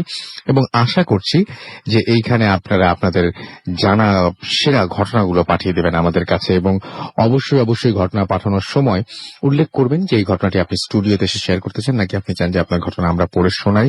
অবশ্যই ঘটনা যারা দেশের বাইরে রয়েছেন তারা চাইলে অডিও ক্লিপও পাঠিয়ে দিতে পারেন রেকর্ড করে। আমরা চলে যাবো আমাদের পরবর্তী অতিথির কাছে। আপনার নামটা একটু প্লিজ বলবেন। সৌমিক, আপনার ঘটনা শুনি আমরা। আপনি ছবি তুলতে রাজি হননি? জি, আপনার অসুবিধা আছে। ওকে, আপনি এবং মঈনুদ্দিন সাহেব উনিও, হাফেজ মঈনুদ্দিন উনিও চান নাই। যাই হোক, আমরা চলে যাই আপনার ঘটনায়। তো আমার ঘটনাটা বাসা কেন্দ্রিক। আমরা যখন ঢাকাতে প্রথম ভর্তি হয়ে বাসাতে উঠি, তো ভর্তি হন মানে কোথায় ভর্তি হন? ডেন্টালে। আচ্ছা, আপনি তো একজন ডাক্তার, রাইট? Third year. এখনো ডাক্তার হন নাই? ওকে, আচ্ছা, ওকে, ফাইন, শুনি আমরা ঘটনা। তো নাম তো বলা যাবে না? না, কিচ্ছু বলতে হবে না, আপনি জাস্ট আপনার ঘটনা বলেন, কোনো সমস্যা নাই। তো ওই বাসাতে উঠার পরে আমরা 6 তলাতে উঠি। তো আমি যে রুমে উঠি, তো আমাদের বাড়িওয়ালা বলে যায় আর কি যে তুমি যে রুমে উঠছো তার ঠিক নিচ তলাতেই একজন আত্মহত্যা করছে। তো ওই সময় থেকেই ভয় শুরু হয়। আমরা প্রায় 2.5 বছর ছিলাম, তো আমরা 6 জন ছিলাম, তো 5 জনই ভয় পাওয়া শুরু করে। আচ্ছা, প্রথম দিকে আমি না, তো আমার ফ্রেন্ড প্রথমে যেরকম ভয় হয় সেটা হচ্ছে যে ওয়াশরুমটা যেটা ছিল আমাদের কমন ওয়াশরুম যেটা ছিল, তো এই ওয়াশরুমটাতে সবাই বেশি ভয় পায়। আচ্ছা, কেন ভয় পাই? সেখানে হচ্ছে ছায়া দেখা যায়। আচ্ছা, ওয়াশরুমে ছায়া দেখা যায়, ঢুকতেছে, সে ফিল করতেছে ওয়াশরুমে অন্য কেউ আছে এবং সে ছায়া দেখতেছে। আচ্ছা, তো একদিন সে দেখে ভেন্টিলেটর দিয়ে 2টা চোখ তাকায় আছে ছায়া। তো সেটা দেখে দৌড় দিয়ে ওয়াশরুম থেকে বের হয়ে তার রুমে যায়। ওই রুমটা হচ্ছে ওই রুমটা যেটাতে আত্মহত্যা করছে, তার উপরের রুমটা। তো সেই সেম ছায়াটা সে তার রুমে দেখে। আচ্ছা, এবং সে দৌড়ে আমার রুমে চলে আসে। তো আমি যাই, তো এখানে আর কিছু দেখা যায় না। তো এরকম ভাবে এই ছায়াটাই সবসময় দেখা যাচ্ছে, বিভিন্ন সময় বিভিন্ন জায়গায় ছায়া দেখা যাচ্ছে। আর রাতের বেলা কমন যেটা হচ্ছে ভাইয়া, সেটা হচ্ছে রান্নাঘরে আওয়াজ হয়, ধুচ্ছে, চা বানাচ্ছে, এরকম আওয়াজ হচ্ছে আর কি রাতে। এটা পসিবল না উপর ইয়ের থেকে হবে, আশপাশ থেকে আওয়াজ আসবে এরকম কিছু না, কারণ আমাদের পাশের যে বাসাটা পুরাটাই খালি।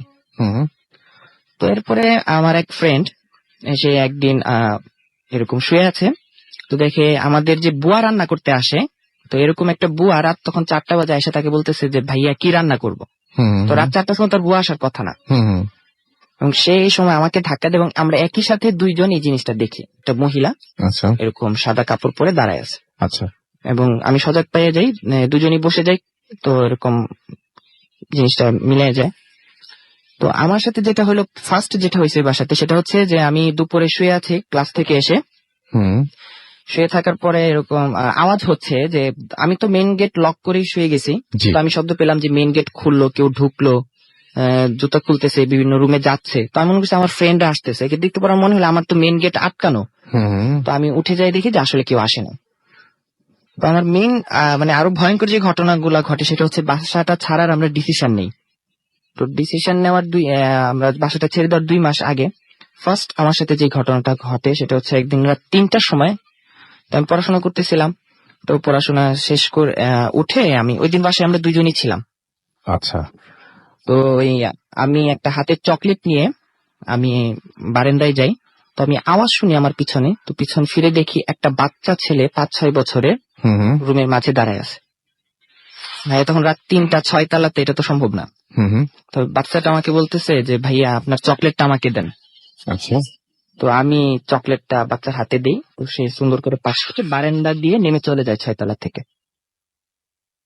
তো আমি রুমে দৌড়ায় চলে আসি, তো আমার রুমমেটকে উঠানোর চেষ্টা করি, কিন্তু সে মানে উঠে না কোনো কারণে, যাই হোক। হুম হুম। তো এই প্রথম ঘটনা। তার 1 সপ্তাহ পরে এরকম রাতে আমি পড়তেছি, সবাই ঘুমিয়ে গেছে, তো এরকম আবার আওয়াজ হচ্ছে নুপুরের। আর আমাদের উপরে কেউ নাই, কারণ আমরা এই একদম টপ ফ্লোরে, উপর থেকে আওয়াজ আসার কোনো সম্ভাবনা নাই। তো আমি দরজা খুলে বের হয়ে দেখি ডাইনিং স্পেসে একটি মেয়ে নাচতেছে।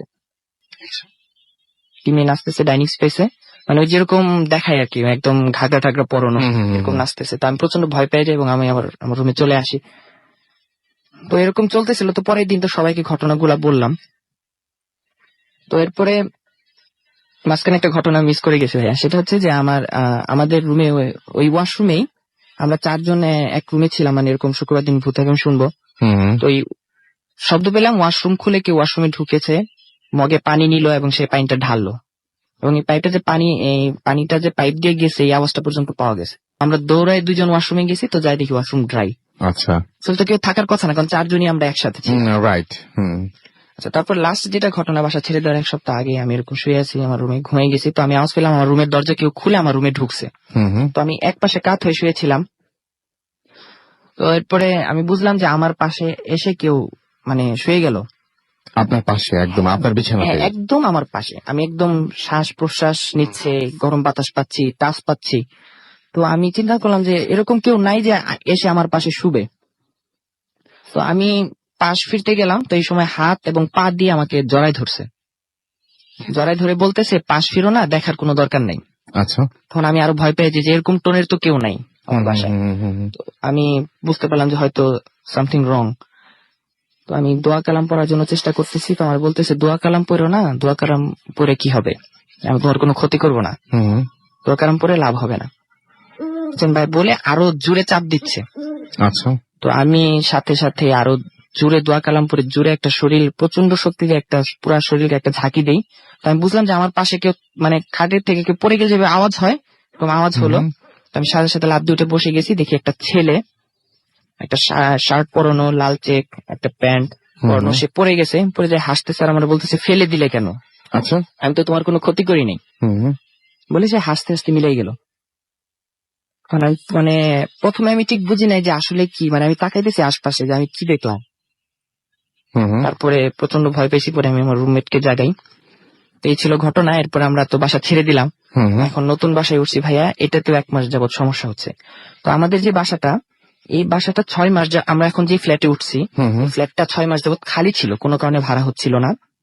তো আমাদের ঠিক 1 সপ্তাহ আগে একজন ভাড়া নেয়, উনি পুরা ফ্ল্যাটে লাইট লাগিয়ে দিয়ে চলে যায়। এখন কোথায় গেছে বাড়িওয়ালা আর জানে না, কারণ উনি আর আসেই নেই, উনি আর ফেরেননি। তারপরে আমরা ওই বাসাটা ভাড়া নেই। তখন এই বাসাতে যেটা হচ্ছে সেটা হলো মেইন গেট অটোমেটিক খুলে যায় একা একাই। শুধু মানে এটা যে আমি কোনো কারণে লাগাতে সমস্যা হয়েছে, আমাদেরকে লিখে পাঠাবেন এবং আমাদেরকে লিখে পাঠানোর ঠিকানাটা আমি জানিয়ে দিচ্ছি আরো একবার। bhutfm@radiofurti.fm, which is bhwtfm@radiofurt.fm। আমাদেরকে এখানে দেখতে পাচ্ছি আনাম SMS করেছেন এবং SMS করছেন আমাদেরকে দেখতে পাচ্ছি রাতুল ময়মনসিং থেকে, রাইসা গ্রিন রোড থেকে আমাদের SMS করেছেন, সাকিব এবং নিশা কুমিল্লা থেকে SMS করেছেন, ময়মনসিং থেকে আমাদের SMS করেছেন দেখতে পাচ্ছি রাসেল এবং সুপ্ত। রোমান আমাদের SMS করছেন অনেক ভয় লাগছে, তিনি নতুন মেম্বার ভূত এফএম এ। এছাড়া আমাদেরকে দেখতে পাচ্ছি অনেক ডে SMS করেছেন আমাদেরকে the rock next outdoor show কবে হবে জানতে চেয়েছেন। ওকে, আমরা যে একদম টাইম মতো জানাই দিব। নাজমুল আমাদের SMS করেছেন আমাদের দেখতে পাচ্ছি ওসমান এবং আমাদেরকে SMS করেছেন আরো অনেকেই। আমাদেরকে দেখতে পাচ্ছি রহিম, কনক, শফিক আমাদের SMS করেছেন পুনম SMS করেছেন আমাদের দেখতে পাচ্ছি সাইদ SMS করেছেন আনাম সহ আরো অনেকে। আপনি যদি SMS করতে চান মোবাইলের মেসেজ অপশনে গিয়ে টাইপ করুন ফুর্তি, FORTI ফুর্তি, স্পেস দিয়ে লিখুন আপনার নাম, স্পেস দিয়ে আপনার মেসেজ পাঠিয়ে দিন 9840 নাম্বার। যদি আমাদের ইমেল করতে চান, আমাদের ইমেল অ্যাড্রেস হচ্ছে bhutfm@radiofurti.fm, which is BHWTFM@radioforti.fm। আপনার নাম, ঠিকানা এবং ফোন নাম্বার সহ আপনার জীবনে ঘটে যাওয়া বা আপনার জানা সেরা ঘটনা লিখে পাঠিয়ে দিন আমাদের কাছে। আমাদের ফেসবুকের পেজগুলো অ্যাড্রেস হচ্ছে www.facebook.com/radiofurti, www.facebook.com/bhutfm.russell। ছোট্ট একটা বিরতিতে যাব এবং বিরতির পরে আবারও ফিরে আসবো। সেই পর্যন্ত আশা করছি আপনারা সবাই আমাদের সঙ্গেই থাকবেন। Stay tuned to radio Foorti and don't stop the ফুর্তি। Bhoot FM. The night comes alive.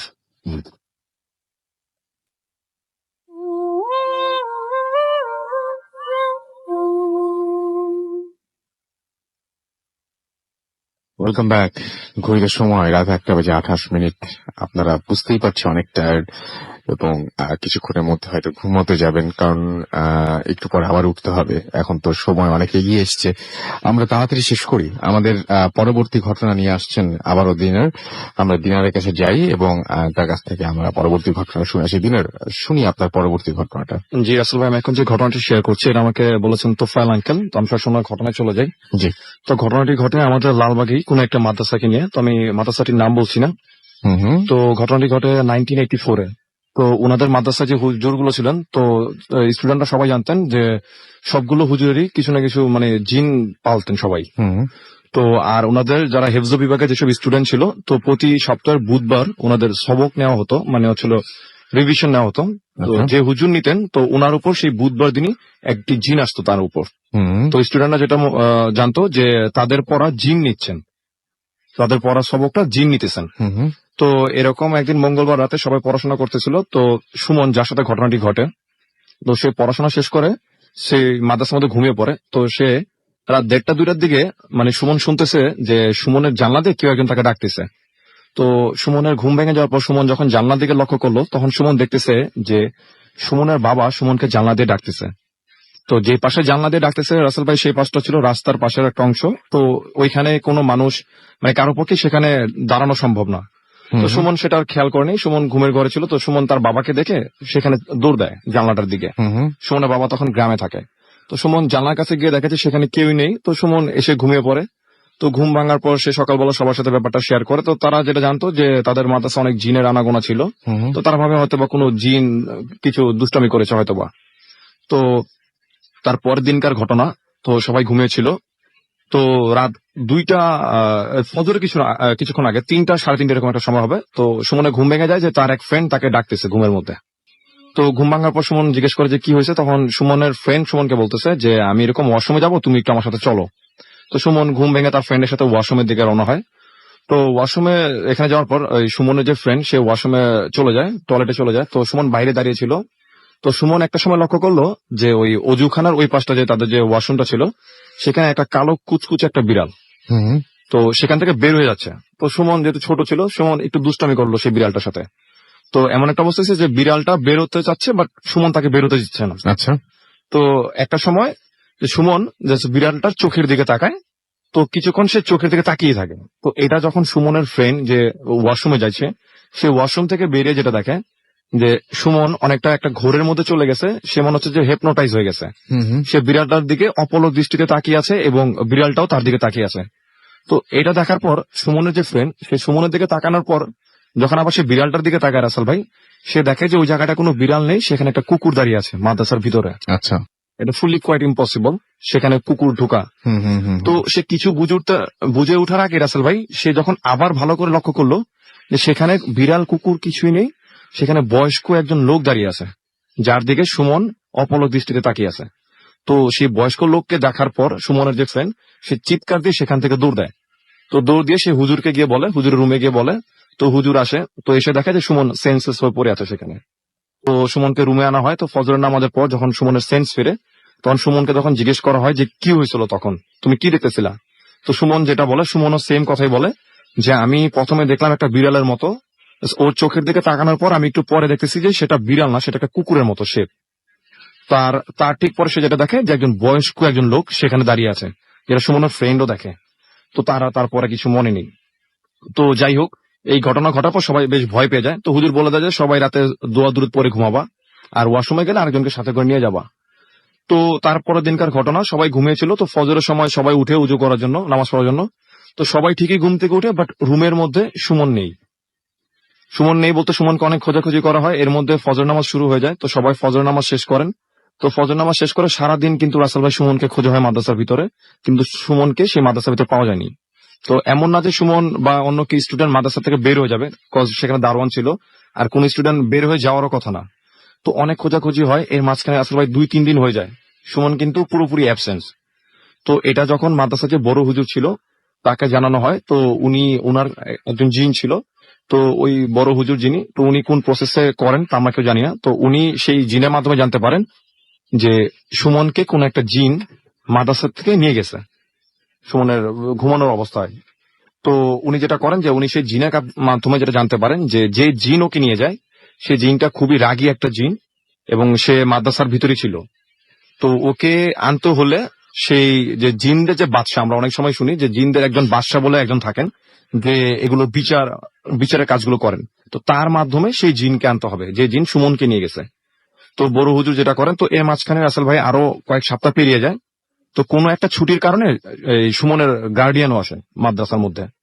তো সব স্টুডেন্টদের গার্ডিয়ানরা এসে স্টুডেন্টদেরকে নিয়ে যায়। তো সুমনের গার্ডিয়ান এসে যখন জানতে পারে যে সুমন এরকম 2-3 সপ্তাহ যাবত মিসিং মাদ্রাসা থেকে, তখন তারা বেশ মানে শুরু করে, মানে হইচই শুরু করে মাদ্রাসার মধ্যে, এবং কান্নাকাটি শুরু হয়। তখন যে তাদের বড় হুজুর ছিল, তো উনি তাকে খুব ভালো মতো করে বুঝায় যে যদি ওর হায়াত থেকে থাকে তাহলে ওকে ফিরিয়ে আনা সম্ভব, আর যদি ওর হায়াত না থাকে তাহলে কারো পক্ষেই তাকে আর ফিরিয়ে আনা সম্ভব না। তো বড় হুজুর রাসেল ভাই যেটা করেন যে উনি মাদ্রাসার সব স্টুডেন্টদের সামনে আমাকে যে ঘটনা শেয়ার করেন, তোফায়েল আঙ্কেল উনিও তখন স্টুডেন্ট ছিলেন ওই মাদ্রাসার, তো সবার সামনে রুমের মধ্যে সেই জিনের বাচ্চাকে ডাকেন। তো উনাকে ডাকার পর উনি উনাকে সম্পূর্ণ ঘটনা খুলে বলেন। তো জিনের বাদশা যখন তারপর যেটা করে যে জিন সুমনকে নিয়ে যায় তাকে আনায় সেখানে। তো তাকে আনানোর পর তার মুখ থেকে যেটা শুনে যে উনি এই মাদ্রাসার ভিতরে ঢুকেন অজু করার জন্য। জাস্ট উনি অজু শেষ করে বের হয়ে যাবেন, তখন তার রাস্তার মাঝখানে এসে সুমন এসে দাঁড়ায়, এবং সুমন দাঁড়িয়ে উনি চলে যাবেন, কিন্তু সুমন কিছুতে তাকে যেতে দিচ্ছিলেন না। তো একটা সময় যেটা হয় যে সুমন চোখের পলক না ফেলায় উনি যেটা করেন যে উনি মানে ইনভিজিবল বাই সেখান থেকে চলে যাওয়ার কোন স্কোপ পাচ্ছিলেন না, যেহেতু সুমন তার দিকে অপলক ভাবে তাকিয়েছিল। তো সেই কারণে সে সুমনকে নিয়ে গেছে। তো অনেক কথাবার্তা বলার পর, তাকে অনেক রিকোয়েস্ট করার পর সে রাজি হয় সুমনকে ব্যাক করার জন্য, মানে সে সুমনকে ফিরিয়ে দিবে। তখন ওই জিনের বাসা যিনি ছিলেন সে তার সাথে কথা বলে, এটা সবাই শুনতেছে রুমের মধ্যে যে দুইজনের কনভারসেশন হচ্ছে। তো উনি যেটা বলেন যে উনি সুমনকে 3-4 দিন পর মাদ্রাসায় ফিরিয়ে দিবে। তো যাই হোক, এর মাঝখানে প্রায় 22-25 দিন হয়ে যায়, সুমন কিন্তু নেই মাদ্রাসার মধ্যে। তো ওই জিন যেটা বলে যে সে তাকে মাদ্রাসা ছাদে এনে ফেলে দিবে, তো আসরের নামাজের পর। তো সব স্টুডেন্টরা কিউরিসিটি নিয়ে সবাই ছাদের উপর গিয়ে ওয়েট করতে থাকে 3 দিন পর। তো আসরের পর আর সুমনকে পাওয়া যায়নি। সুমনকে পাওয়া যায় সেটা হচ্ছে মাগরিবের আজান দিবে এমন একটা সময় সুমনকে তারা পায়, যে সুমনের যে রুমটা ছিল সেই রুমের বারান্দার মধ্যে। তো যখন সুমনকে পাওয়া হয়, তো সুমনের সেন্স ফেরার পর তারা যেটা দেখে যে সুমনের পুরো শরীরে যে ব্যাট দিয়ে আঘাত করলে রাসেল ভাই যেমন দাগ হয়ে যাবে লাল কালার, সেই রকম লাল দাগ হয়ে আছে তার পুরো সমস্ত শরীরে। এবং তাকে যখন জিজ্ঞেস করা হয় যে সে কোথায় ছিল এই কয়দিন, সে কিন্তু রাসেল ভাই কিছুই বলতে পারে না। আচ্ছা, এই ছিল রাসেল ভাই আমার ঘটনা। ওকে, থ্যাংক ইউ সো মাচ দিনার আপনার পরবর্তী ঘটনার জন্য। আমি আর একটা ঘটনা পড়বো, তবে তার আগে আমরা জানাই যে আমরা একটা ঘটনা পড়ে তারপরে আমরা ছোট একটা ঘটনা আছে আমাদের কাছে।